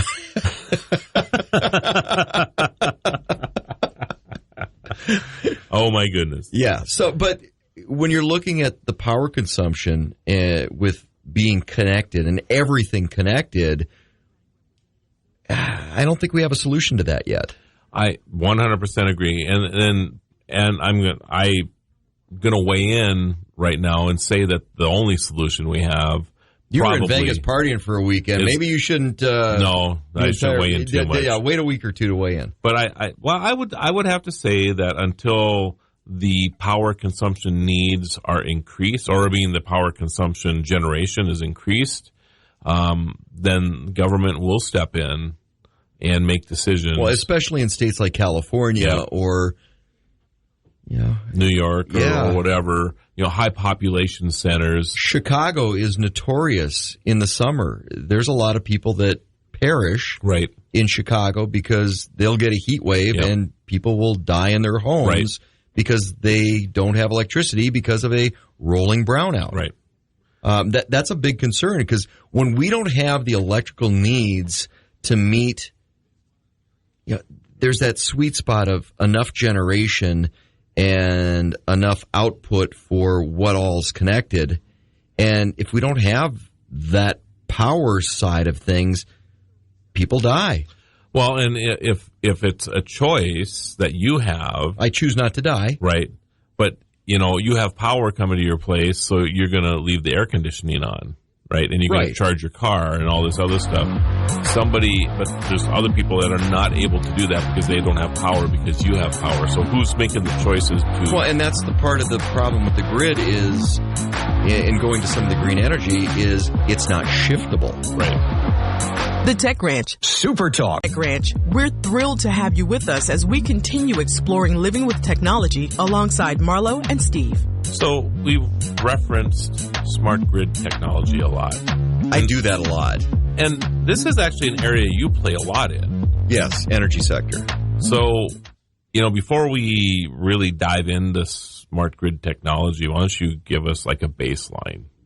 Okay, so smart grid technology, it's funny because, again, during a break, I was explaining this to Lacey a little bit because she asked because we have a dumb grid. And if you want to think of terms of technology, analog versus digital, we have an analog grid. So grids aren't able to talk to each other across other grids a whole lot. The The technology's not there because when you're looking at baseload power like coal or natural gas is in this country, natural gas is more of a peaking mechanism. Coal is the baseload power in this country. And it's not very flexible when it comes to ramping up or ramping down a coal-fired power plant. So either it's on or it's off. The problem with not having a smart grid is when you start adding all these alternative energy sources, i.e. wind, solar, that we all know that the wind doesn't always blow, the sun doesn't always shine, or the wind blows too much, like in states like North Dakota. Weather conditions play a big role because wind turbines can't turn all the time if it's too cold because there's lubricants in there that facilitate them to turn, which is kind of funny when, well, not funny because a whole bunch of people died. Great example a few years ago in Texas. So we're up in North Dakota.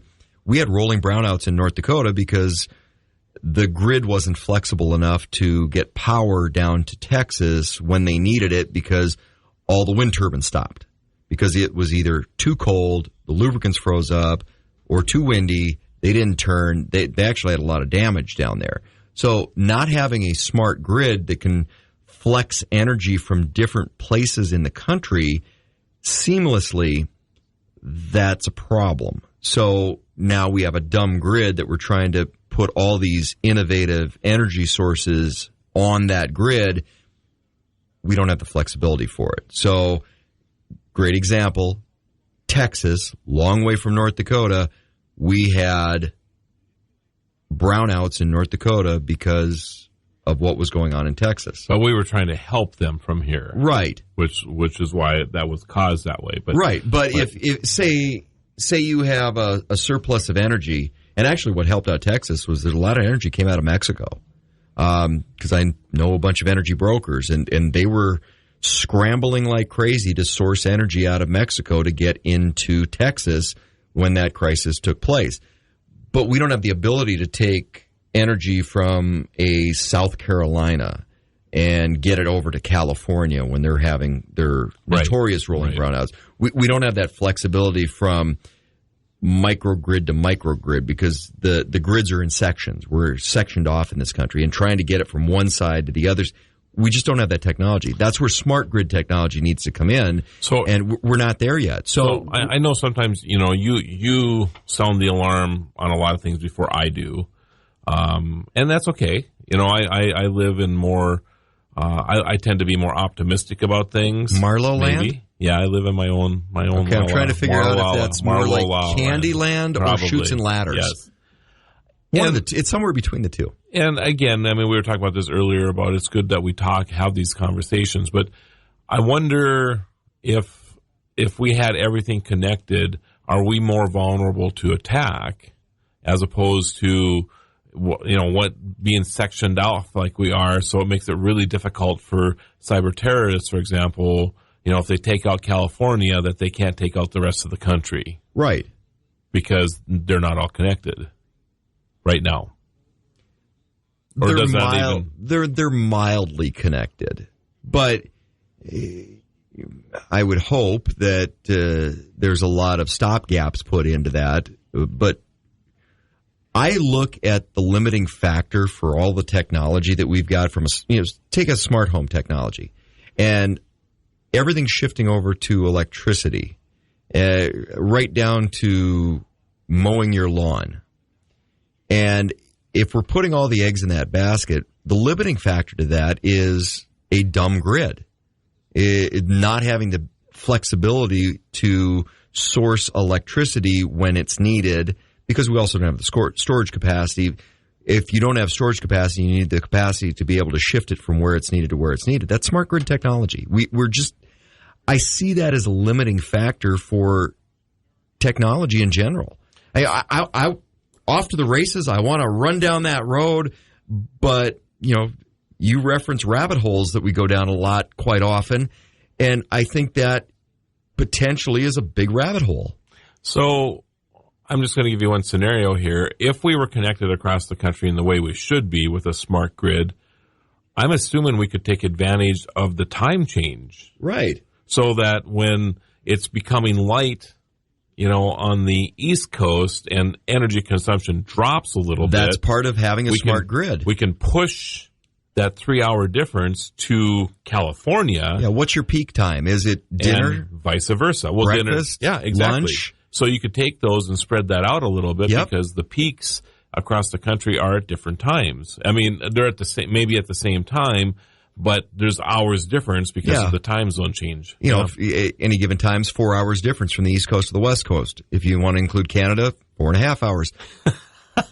Only in Newfoundland and Prince Edward Island. But how can that? I've never figured that one out. How can it be 11 o'clock here and 12:30 there? I don't know. I've never figured that one out. Well, I understand it because it's halfway through a time zone, and that's why they do that.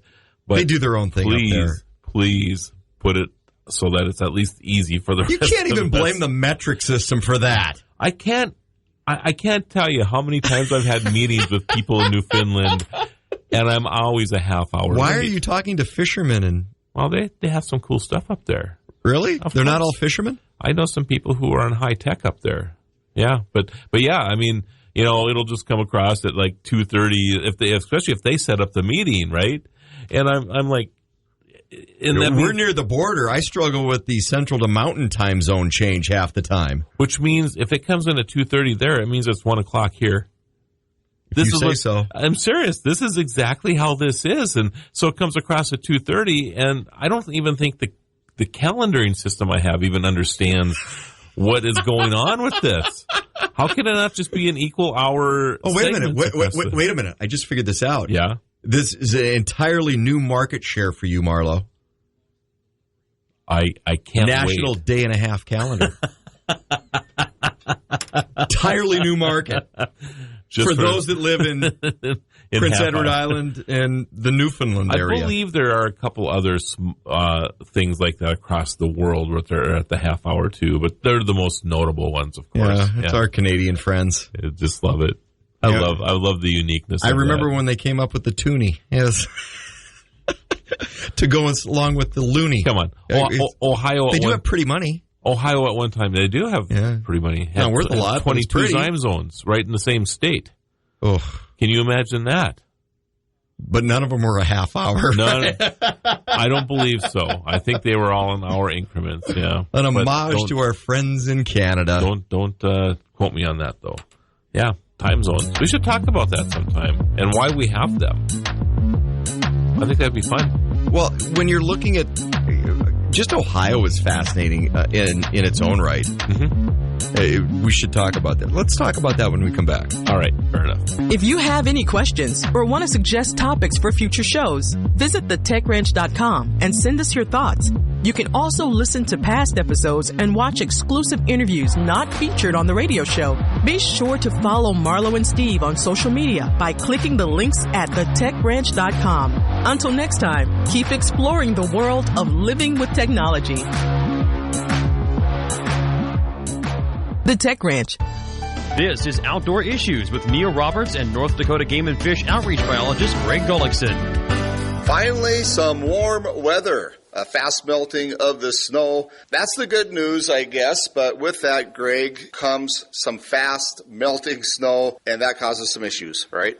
Yeah, absolutely. It means challenges for landowners out there, cities, road crews. Going from sub-zero temperatures to the 60s and 70s means a lot. And we do have a few seasons that are open right now, the turkey season, snow goose season, and even those that are anxious to plink at a gopher out there. We need to be cognizant. Even though that we're not dealing with winter weather advisories or roads that are blocked, there still are some of those back roads, back trails across North Dakota that for those of us that enjoy the outdoors, need to keep that in mind. Don't rut up those county roads, those township roads, those back roads. Maybe it's time to simply take that little bit longer walk into the favorite spot that you like to hunt turkeys or snow geese. Enjoy the fresh air in North Dakota.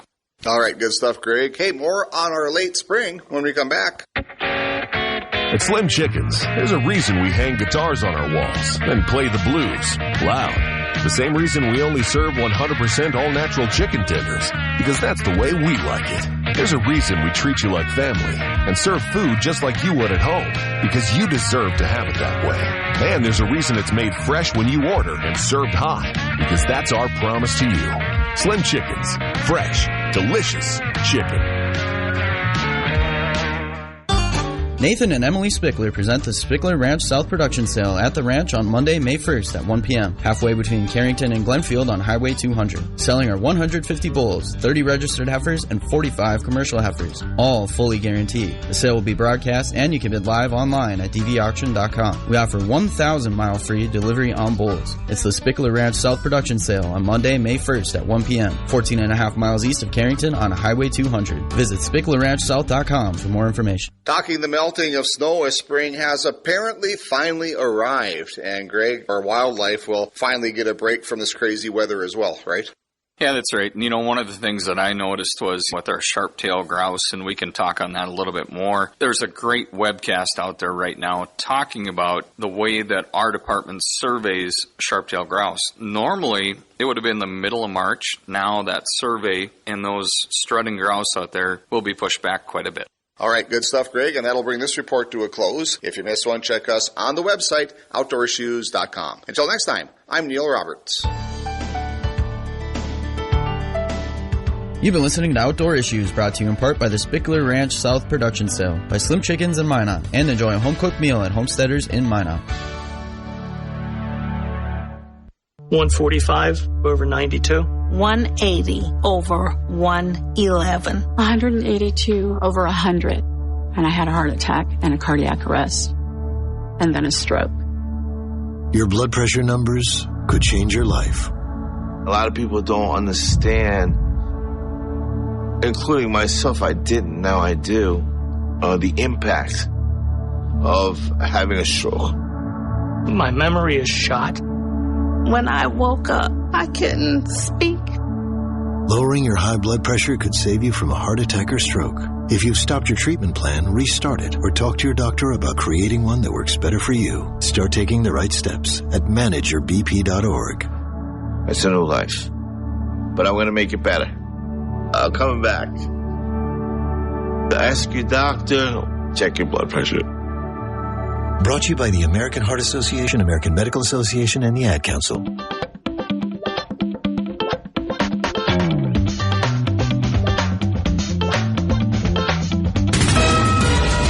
KLXX AM, Mandan, Bismarck, a Town Square media station, broadcasting from the View Community Credit Union Studio. Here's the latest from ABC News. I'm Michelle Franzen.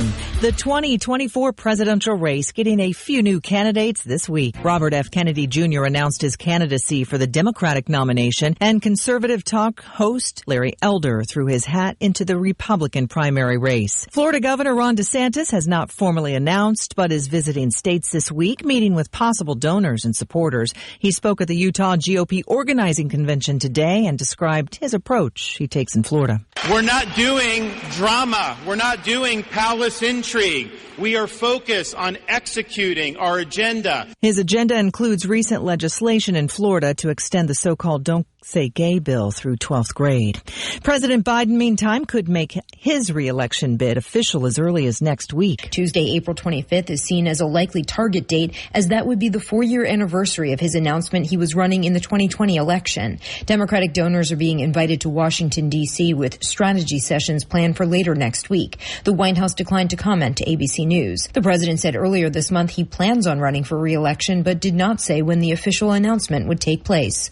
Karen Travers, ABC News, Washington. Hundreds are dead in Sudan as fighting between government forces and rival military groups continues and enters a second week. It includes spilling over into the capital, the U.S. urging a ceasefire so American embassy workers can get out. ABC's Inez de la Cuetara has more. The State Department says it has spoken to several hundreds of Americans still in Sudan, and we know one American has been killed. The fighting first broke out a week ago as Sudan's armed forces and a paramilitary group known as the Rapid Support Forces fight for control of the country. So far, at least 400 people have been killed and thousands more have been injured. Access to the abortion drug mifepristone remains available after the Supreme Court decided not to take up a lower court ruling. This is ABC News.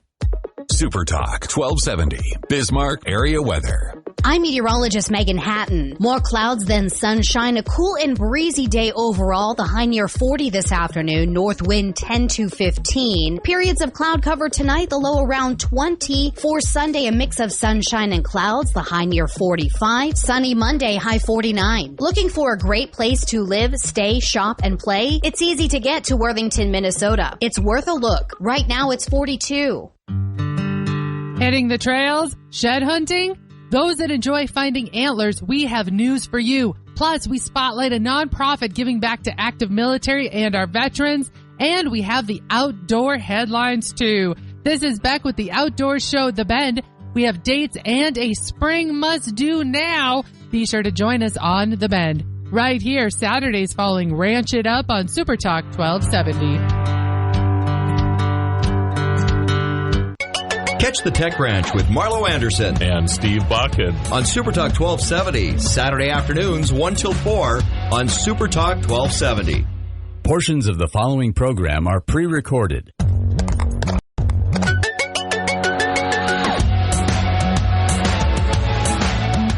Welcome to the Tech Ranch, where we explore the world of living with technology. Get ready to take a deep dive into the latest gadgets, apps, and innovations with your hosts, the Guru of Geek, Marlo Anderson, and his trusty co-host, Steve Bakken. Join us on this exciting journey, and don't forget to visit thetechranch.com for even more exclusive content. Now, without further ado, let's welcome Marlo and Steve to the Tech Ranch. So, I know we're going to come back with the time change stuff. Let's save that, though, because there was a lot with AI that you and I were talking to the break, and again, rabbit hole. You showed me a video that was... That's scary, isn't it? It was beyond frightening when it comes to AI, and a lot of this is... So, you haven't watched it in its entirety yet, but the Elon Musk conversation... I haven't watched it at all, actually. Okay, so, with the president of Google, and fascinating. No politics involved there. Just...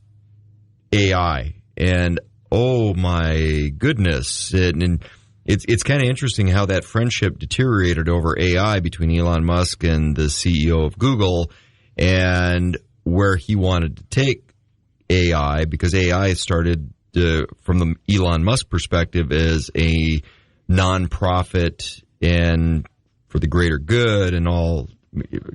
Anyway, you have to watch it. We'll discuss that after you watch it a little bit further, but the video you were showing me, oh my goodness. So can I just play that through the microphone here, you think? Absolutely. Let's just do that. And I'll stop it at each time point, okay? Okay, because as you're playing this, I'm thinking, oh, wait a minute. Which movie is that? Yeah. All right, so here we go. You have to push play. That would be helpful. And why is it? Oh, yeah. Look like. In 2023, AI is just beginning to become relevant. GPT-4 was introduced this year and goes a step beyond ChatGPT with text, images, sounds, and video analysis. 2026, search engines are replaced with AI. AGI is finally achieved, and human jobs like web developers, accountants, lawyers are gradually replaced by AI. The timeline is interesting. So 2023, which is where we're at right now, they talk about ChatGPT-4. Do you have that one yet? Yeah, I do. Okay. Yeah, and I use it a lot. But I find it interesting that by 2026, attorneys are, starting to be replaced. So kids, if you're thinking about going to UND Law School, maybe you should rethink that. There's a lot of things that I wouldn't go into. If you're bringing that up, I would not. Let's talk about that. What are the technologies you see being replaced that not a career field? Because you and I have talked about this a lot, about, yes, there are jobs that are going to go away, but there's going to be jobs that are created because of this technology. So what goes away? What do you see being a outdated career path for somebody who is just coming up through high school now? So you just opened a huge rabbit hole by asking me this. Did I do that again? Yes. I'm sorry. But it gets interesting, and we'll get back to the timeline, because I think what you ask is really, really intriguing. So the estimates are, I've been, and you know, over the course of NAB last week, I ran into some really interesting individuals because AI is everywhere at this convention, everywhere. Well, I know just from the radio broadcast side of things, the discussion with AI is like, well, can we just replace talk show hosts and DJs and people like that and just have AI do it? So this one gentleman in particular, and for the life of me, I can't remember his name right now, but this guy was fascinating, and he was talking on the stage, and I then talked to him for another hour afterwards, and he believes that artificial intelligence will replace 300 million jobs. 300 million jobs. So do you see artificial intelligence replacing 300 million jobs with other jobs? So this was what was interesting about what he stated. So in the almost every transition that we have gone through, Industrial Revolution, all of these things, right? When cars became the main form of transportation, those were huge job transformation periods. And we always came out of it on the other side in a good space. Okay? So now we are in where we're at now, and he believes that we're going to be replacing 300 million jobs with things that we don't even know yet. And it's something that, like you and I even talked about, the just absolute resurgence of small businesses that could not exist without this technology. And you know, I always pick on National Day Calendar because there's no way that National Day Calendar couldn't function because we don't have $100 million a year coming in to support 300 people to do the work that 15 people do because we utilize technology, right? So because of that, our company is there and does okay. And there are a lot of other companies like that. But now there's a tipping point. You can only grow so much because there's constraints involved. Well, and if, you know, for example, you know, one of the jobs, web developers and app developers that they're talking about 2026, AI is going to replace all these people, right? Well, the wonderful thing about that sounds scary to those people who are in those fields. The wonderful thing about that is an app that costs $250,000 and is now going to cost $300. Well, you've experimented with that and it works through the AI. Yes. It's like, hey, I need an app that does this. So I can't afford the $250,000 to develop it right now, but if it only cost me $3,000, for example, to develop this app, and then this amazing idea that has never been able to move forward before now becomes viable, and they start making money, and then they need to hire people to support the app. You see where this goes? You know, so you're a little paradigm shift, a juxtaposition of the technology and labor force. It lowers the cost of entry into something, and this has happened over and over and over again, and everything we've done, now it's just technology. It lowers the cost of entry into this business. The business thrives and hires more and more people. But we just don't know what those type of jobs are yet because we don't know what the app is going to do or whatever. But I see a huge amount of small businesses coming to light because of this technology. So what's the timeline on trying to figure out if $300 million jobs are going to go away? You need to figure out the replacement for that. So is there a correlating timeline of those types of jobs just don't pop up overnight and have people that can fill them overnight? There's education and training and but you know, you say that. Or do I just go to my... I didn't have anybody train me to become a web developer because there was no way to go to school for it when I was there, right? I mean, people do go out and get self-educated to do things. You know, the companies themselves, if they're developing some new technology, will bring people along to train or whatever, there's an app right? For that. That's true. And there's I YouTube. can learn anything. There's an app for that. And there's artificial intelligence that can train you. I mean, there's all this stuff that's available nowadays. This is what was really interesting with this guy, though. He said every other thing that we've gone through in the past, the government has kind of stepped back. And I don't mean to get political here, but this was really an interesting case study to me. The private sector's innovated and been allowed to innovate. That's correct. He's really concerned about the government getting involved in the artificial intelligence space and not letting it do what it should do. He said he would use the car analogy all the time. The car analogy was there. I mean, the cars were there. The government, for the most part, let the industry figure it out and thrive. And then it built infrastructure around it, roads and bridges and whatever else, right? Because all of a sudden this became a thing. He said that, and he uses Detroit. He said because government got in the way in Detroit, it decimated the town. Detroit's a third world country. You go to Detroit, and because Detroit started to tax innovation, and so you have the car industry there, and then the car industry thrives, and then the government gets in the way and starts doing these things, and all of a sudden there's nothing left in Detroit to speak. I mean, of course there's stuff there, but you're right. I mean, it feels like a third world country. It does. In a lot of the areas. I mean, it's a third of the population. I used to live in Michigan, and not near Detroit, but I kind of figured it out when they started tearing down city blocks to put farmland back in. Isn't that crazy?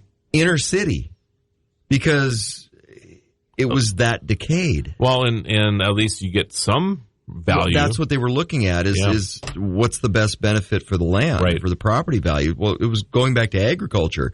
Now you take a look at everywhere else that we're consuming ag land for growth and development everywhere except places like Detroit. So his thing, and I do not know how, I mean, we didn't talk enough to understand his political slant, and I don't think this means political slant right here. I just think that government, for the most part, has to kind of stay out of the way, because if they don't, this could be significant. Because if you don't let the artificial intelligence or the car develop, all of a sudden everybody's out of a job, because they start taxing it, they start getting in the way of it because of policy that the government enforces.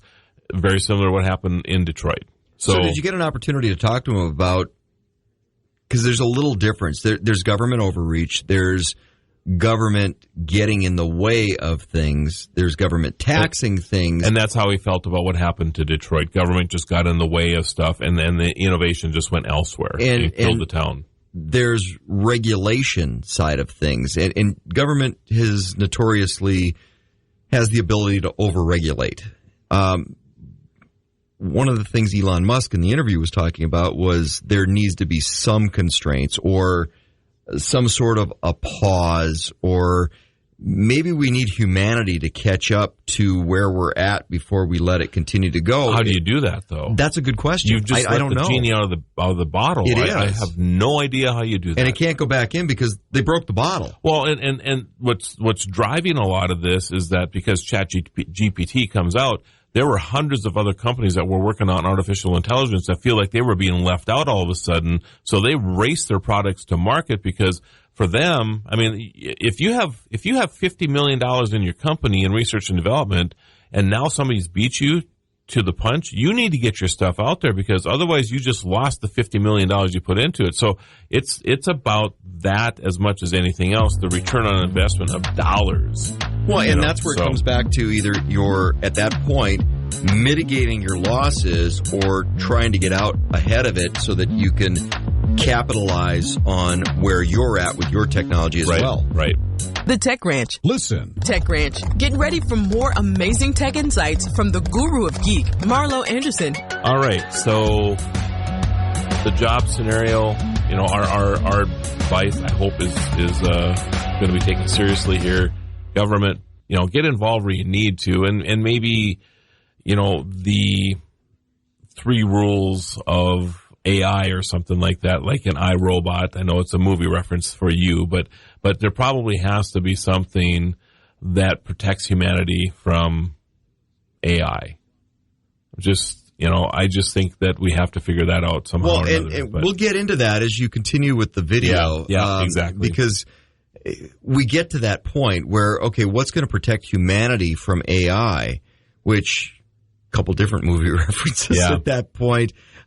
But there's a fourth movie reference that I'll make down the road. But if and before we go on, your first question was about this was what jobs or what would you go other into? Jobs or career paths? If you walk into and you speak at different school functions, and you're in a classroom speaking, and kids ask you, "Well, what should I do for my career path?" Well, what shouldn't they do? Well, I certainly wouldn't get into finance. I think AI is going to rule the day there, unless you want to open like a boutique agency or you want to work for a boutique agency. Because I do believe that there will be the companies that have all this AI going on and doing your tax returns and doing this other stuff.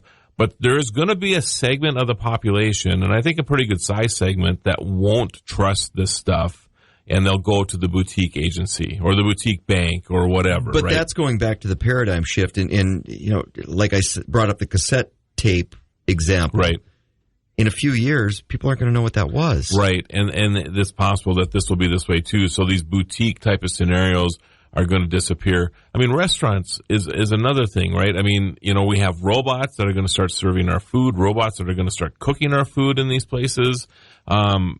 So a boutique restaurant that's all handmade and the chef and whatever, and maybe you have to create specialty type of things, but like a fast food place, I just can't imagine that like 5 years from now, there are going to be a lot of there'll be jobs because somebody has to stock the machines and do all this other stuff that goes with it, but to actually be a fry cook at a fast food joint, probably going to disappear, So, but now you want to talk about minimum wage jobs because, I just have to put stuff back in the robot.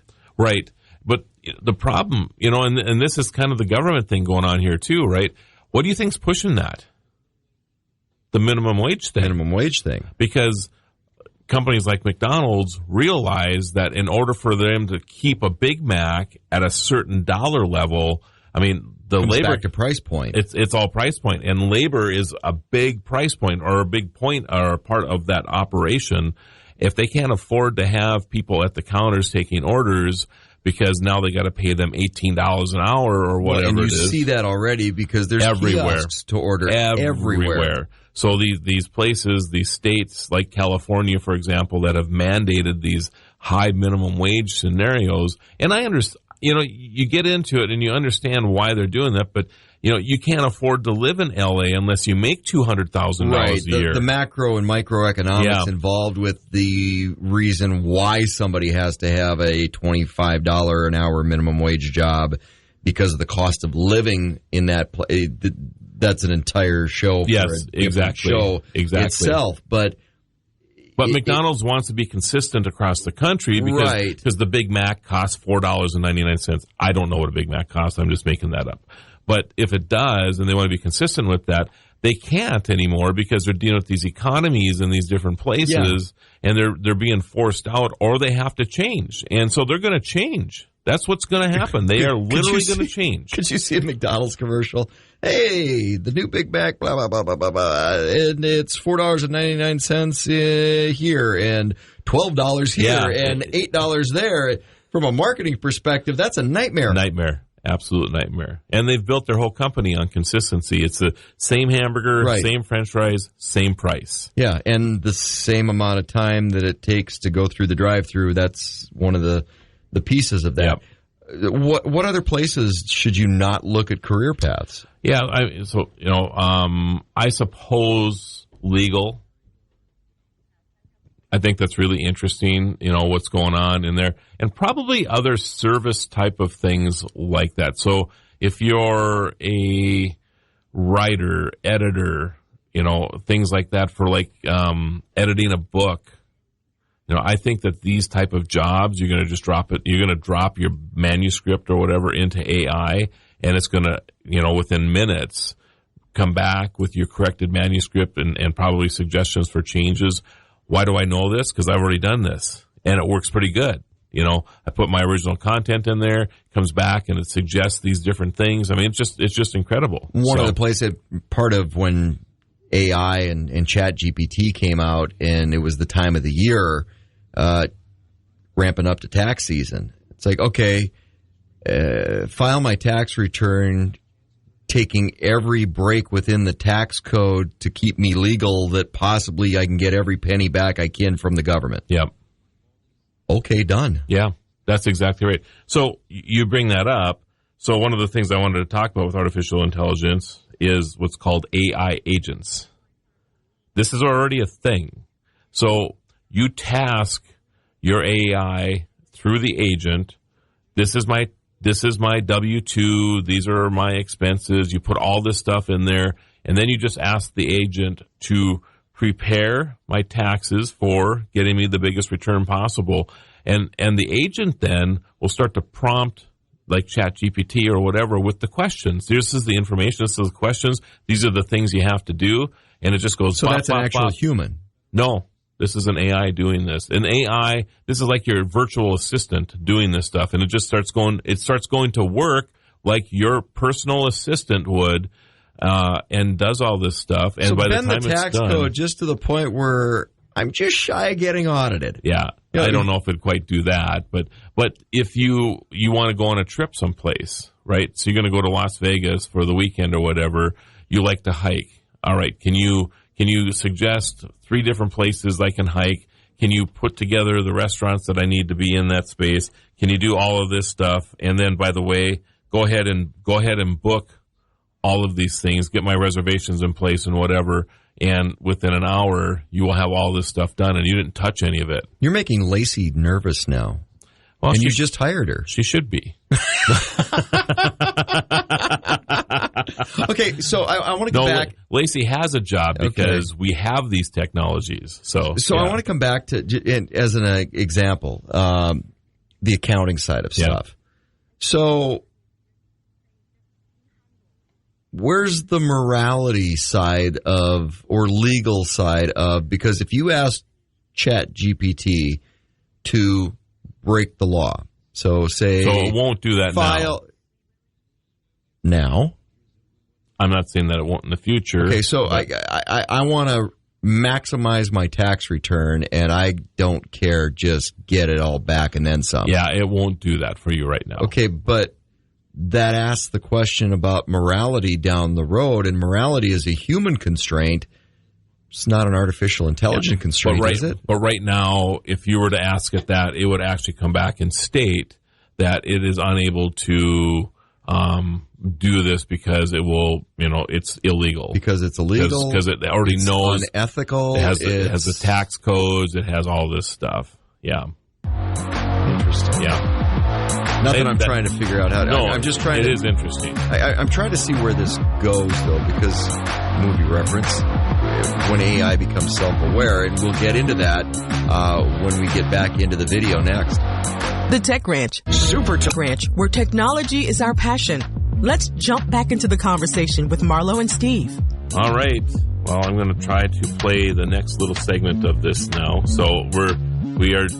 The last thing was 2026. What AI is going to be doing in 2026. Pay attention to the timeline. I think that's the important part of this conversation. All right, here we go. 2028. AGI is commonplace in education and media. AGI is frequently producing original art, music, and video content. AGI replaces teachers and revolutionizes the global education system. 2033. AGI works its... All right. Didn't get it stopped quick enough. All right, so, 2033 we'll pause. Yeah, we'll just pause it. So 2028, it stated that AGI, which is artificial general intelligence, will replace teachers. Did you catch that? So don't go to the education system. But now we have a shortage of teachers, but AI can bail everybody out of that, right? Yes. So my question is... And it said replace teachers and disrupt the educational system. So the educational system, depending on where you're at, politics involved with that, has different curriculums. Yes. Are we talking one curriculum? Are we talking, here's the general knowledge of everything everybody needs to know that you should be educated with? Who gets to decide what you should be educated with? Pick a rabbit hole. I don't have an answer for this. I mean, I've Granted, we got a few years to worry about it because it's 2028 according to this timeline. That is no time at all. What are you talking about? They're starting to talk about this. I mean, I know the Chancellor of Higher Ed here in North Dakota, Chancellor Hagrid, and I know he's already having meetings about what AI is going to be doing to the educational system. Well, the first conversation was, okay, a child could write a term paper, and it's not written by the child. Right. And this, of course, was I'm thinking Cliff Notes on steroids here. This, of course, was has been the big topic since ChatGPT came out to the public the end of December. This is hard to believe. This isn't even 4 months old yet. Yeah. Since this has been released to the public, and it just dominates everything. But yeah, I mean, so what they do there is the reference points. You got to have your references to whatever. This is how they're doing right now when you turn in term papers. But there's going to be a time when the professors are not going to know the difference between, unless they understand the writing style of the person. But unless the professor is AI. Which is, yes. Because AI, in theory, will be able to identify AI. One would think so, yeah.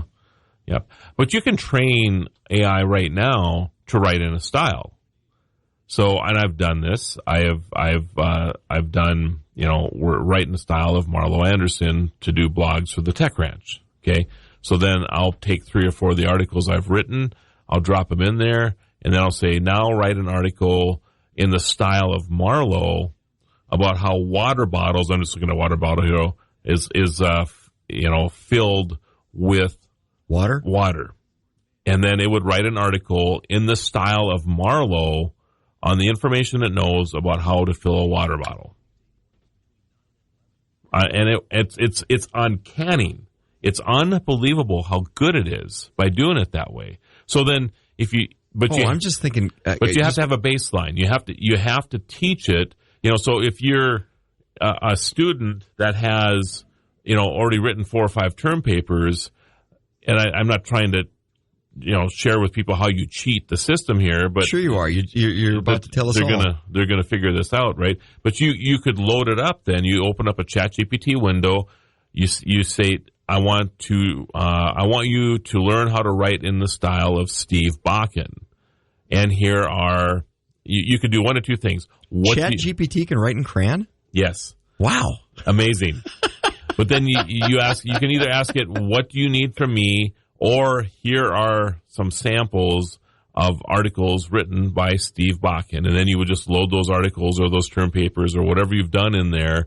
And then you ask it, do you have enough information to write in the style of Steve Bakken? And then it would actually answer you yes or no. If it's got enough information, then I would test it. And then it's unbelievable. So the positive side of that, now I've got the ability to put in my writing samples, and ChatGPT, we'll use that one, AI, make me a better writer.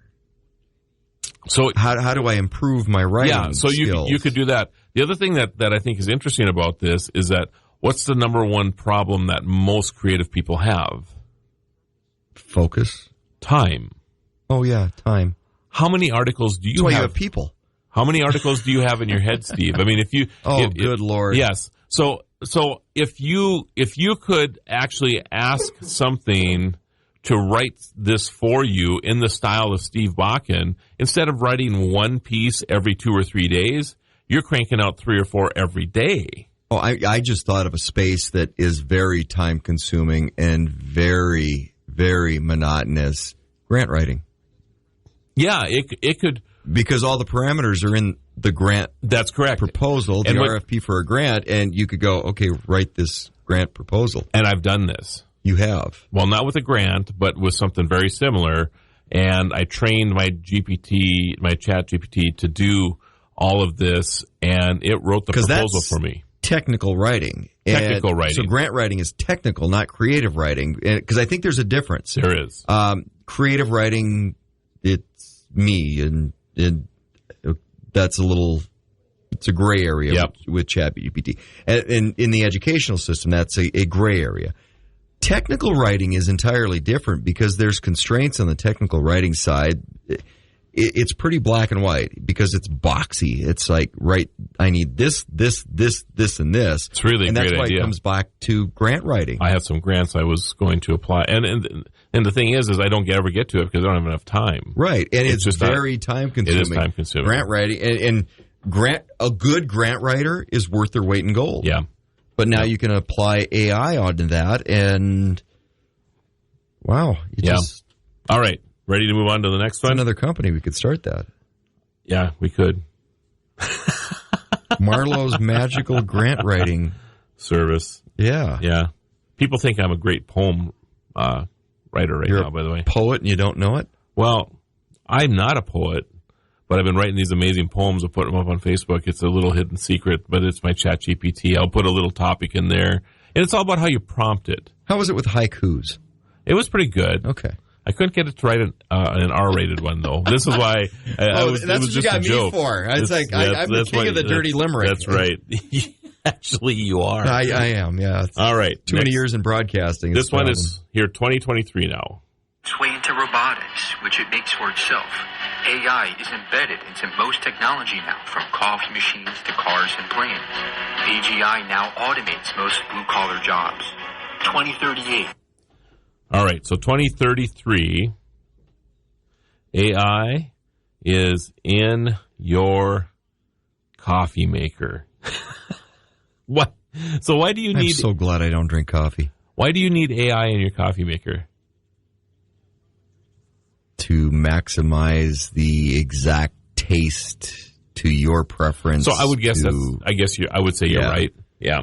I like drinking dirt. Okay, Yeah. well, it'll make dirt for you. Right. Because you need to wake up or pull an all-nighter. Yep. Well, wait a minute, you don't have to pull an all-nighter. You got AI now.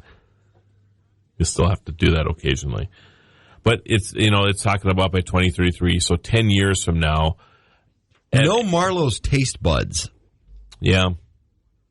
And there probably will be. Simple. I mean, you're already able to send in tests to determine what you're allergic to food-wise. Why couldn't it, by that time, know what you really love? And you might not even know it yourself yet, right? But if it's integrated into your coffee machine, I guess that to me is the big takeaway in that 2033 thing. That means that everything else bigger than coffee machines will have it as well, right? Right. Because that's like the lowest of all things. It's bigger than a bread box. I mean, I don't know what wins out first with AI. Is it the toaster or the coffee machine? But neither one of them is not going to be the biggest priority right now to get AI put into. Do you remember Ghostbusters 2? Yes. The potentially killer toaster? Yes, I do remember that. All right, I'm throwing that out there. Or the very happy toaster. So I find that fascinating that basically anything that you can plug in, we're talking about connectivity right now with Wi-Fi and light bulbs. Well, now artificial intelligence is going to be in those things too, which means what? You're going to be able to talk to the coffee maker and say, hey, I want coffee with a little vanilla and a little almond milk, and there you are. You got it. Here's your coffee. So don't become a barista either. Or just implement the technology. Right. So one-person coffee shop. So going back to the little boutique. Yeah. Private business. And we know a couple of these people in town. Way overworked. And they're trying to keep their coffee businesses going. And people love going there because the coffee place is the gathering place nowadays, and it's also the workplace. So, I mean, I think coffee places will continue to thrive, but they'll probably, the staff will get smaller because artificial intelligence will probably help with that. Well, and you take a look at like a coffee shop, and part of the ambiance is knowing the owner, having a conversation with the owner, but the owner's so busy that they can't have that conversation, so they've shifted that business model, which hurts the business. Right. Exactly. All right, next play, 2038. AI quantum computing is used at the frontier of science, making discoveries in medicine and engineering that would have taken silicon computers thousands of years to discover. AGI is making so many discoveries that humans can't keep up. It's self-sufficient, making improvements to itself. We begin to recognize it as a super intelligence. Uh-oh, I've seen that movie. That's where AI becomes self-aware. 2038. Well, they're talking about quantum computing. Yes. And this is a thing that you and I have talked about a lot. And when you have the emergence of artificial intelligence and quantum computing and the ability for it to make these incredibly fast computations and just starting to dive deep into things, yeah, I'd say that is the area of self-awareness. I forget which Terminator movie it was when they were running through the timeline of Skynet becoming self-aware. All right, I have to ask, though, because we'll get to the Matrix reference here shortly, but at some point, because I always have to ask this, at some point, is there a divergence to where, okay, AI goes off and, okay, the Skynet scenario becomes self-aware, or is it the Idiocracy model where humans become so reliant on all this artificial intelligence, their brains turning to mush, and we start going backwards as a species from an intelligence perspective, a la the movie Idiocracy. Right. There's a divergence there somewhere, and I'm a little torn on which road are we going down. I'm really hoping we're going down the Idiocracy road, because the other one means termination of all life. Well, yeah. So there is that. But is there, within the human scope, the human sphere of things, is there a point where we become too reliant on this technology and we're setting ourselves up for a fall, like in Idiocracy? So I wonder overall if our... Because we're already becoming dumber as a species. I wonder if our students right now have the same quality of education that like you and I had coming through the system. Great question. So, and is that, I mean, granted, I mean, you could probably drop in some government references here too. I want to stay on the tech side. So when I was going to school, the big debate was using a calculator. Right. And in your case, I thought it was an abacus. Well, I actually learned how to use an abacus, though. So there you go. Not sure if I could run. I might still be able to run one, I guess, when I think about it. But what the basis there was that you already know so much before you get to use the calculator, so you have a base, right? Right. You know the formulas. You know what addition and subtraction and all this stuff is. Nowadays, that's just the calculator was just checking your answer, checking your work. Nowadays, you don't even need to know any of this stuff, and you could almost use this stuff to even cheat on tests and everything else to get through this stuff. So I don't know what the answer is to this. Actually. I got in that argument with my professor at UND. I'll never use college algebra. I was right. You were right. You never have you? Well, you don't have to, I guess. What I find interesting is the calculator, the scientific calculator. Did you ever buy one? Right, yes. What did it cost you? Never got... they were expensive back in the day. $70-$80. They're still... No. Really? Yeah, they're still expensive. You're kidding. No. I was stunned. Yeah, you can spend a few $100s on them. The Tech Ranch. Super Talk Ranch. Let's get back to discovering the latest in technology with the guru of geek, Marlo Anderson. All right, so playing on here. Here we go.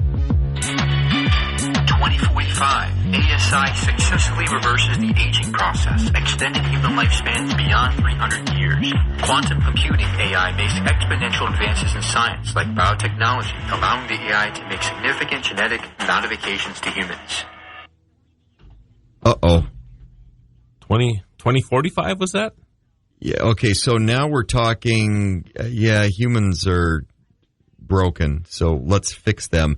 Okay, going back to the conversation, the interview with Elon Musk, that was the rift between Elon and the CEO of Google in... so 2045, let's see. The reverse aging process by that time, I mean, will I get my hair back is what I want to know. Okay, I'm thinking Star Trek, the first movie, V'ger, and artificial intelligence is eradicating humans because they're talking about reversing the age process. Process. Okay, that's a different movie, Logan's Run. And because now there's too many people at the age of 30, then you're done. Well, I mean, so, there is... This rock only holds so many people, Marlo. That's true. I'm still concerned about my hair, though. Okay. Not about eating insects or what they're talking about now. Have you ever had a grasshopper? I have. And? I would rather have a steak. They're kind of crunchy. Yeah, but I would rather have it. It might be a snack. Okay. Chocolate-covered grasshopper. Yes, yeah, or crickets. Yeah. You know? Yeah. So, okay, so we're talking about where AI goes, and it's become self-aware, and now it's making improvements on humans. Right, because it's actually modifying human biology. At whose direction? That's a good question. I don't know. Okay, because this goes back to me to that conversation that is the Elon Musk interview, and where his friendship changed course or ended with the CEO of Google with the AI stuff was he said that he was pursuing an AI deity, like finding or recreating God in AI. The Google CEO did. Yeah. Yeah. Elon had a problem with that. Yeah. I have a problem with that. Okay, so again, at whose direction? Or who's going to say you're flawed as a human being and AI is going to fix that flaw? My guess at some time this is going to be a pay for play scenario. Oh. So if you want to look younger, want to be younger, you get to pay for it. This is where I see it going right away. And then, of course, when that price continues to come down, everybody will have that option. But I'm going to guess it'll be capitalistic to start. So you don't have to put my head on a monkey body later. I don't.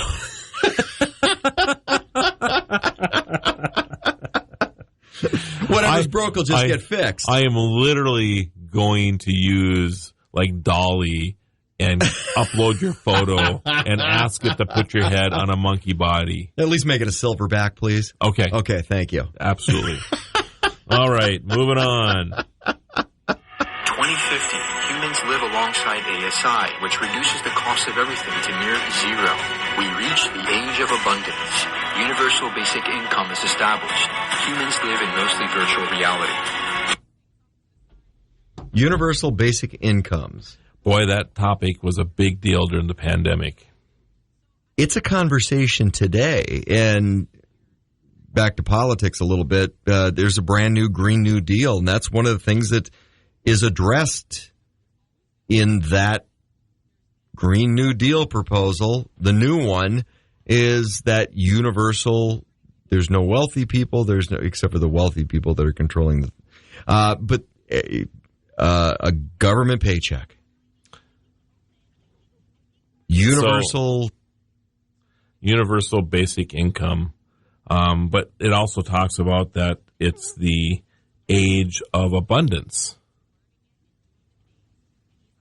Supply and demand. So does this mean that agriculture, all this stuff becomes so efficient that we have enough food, we have enough electricity because artificial intelligence is running all this stuff now? Is your Big Mac $1,200?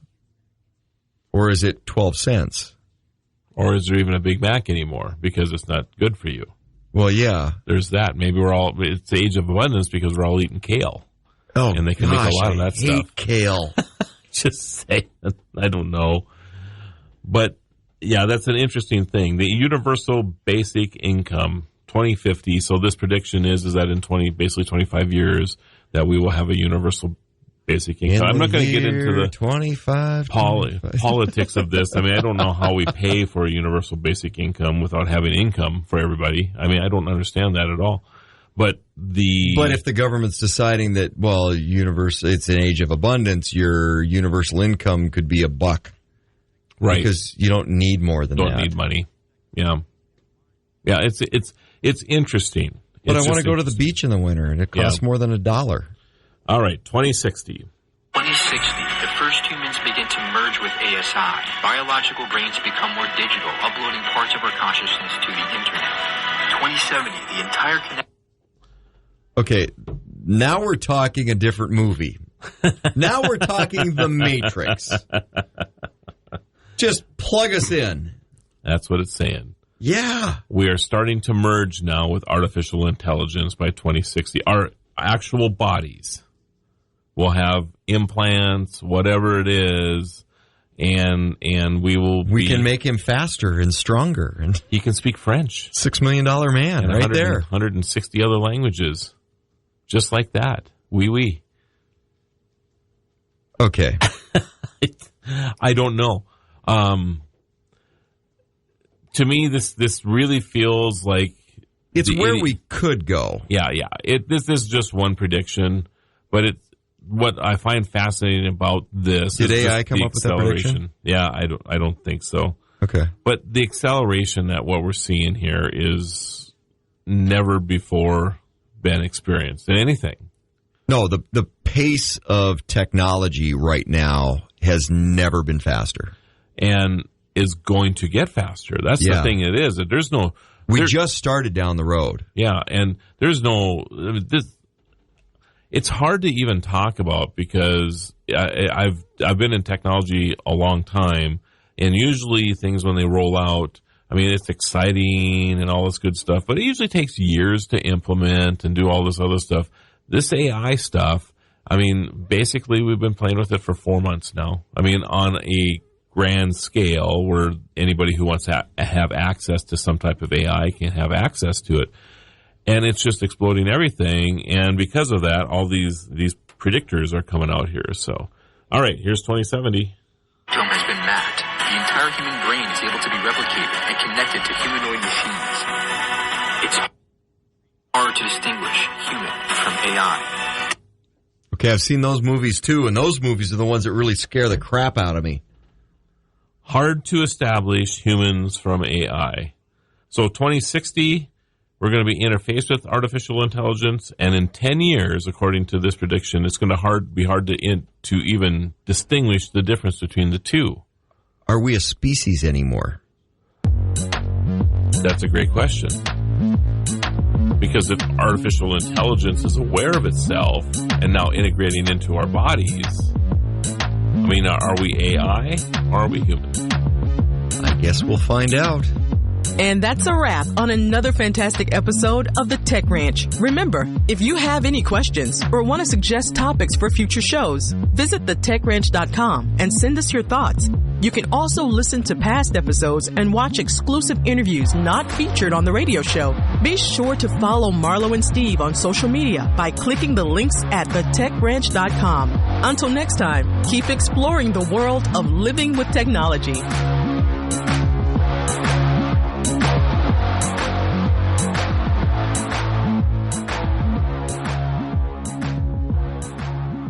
The Tech Ranch,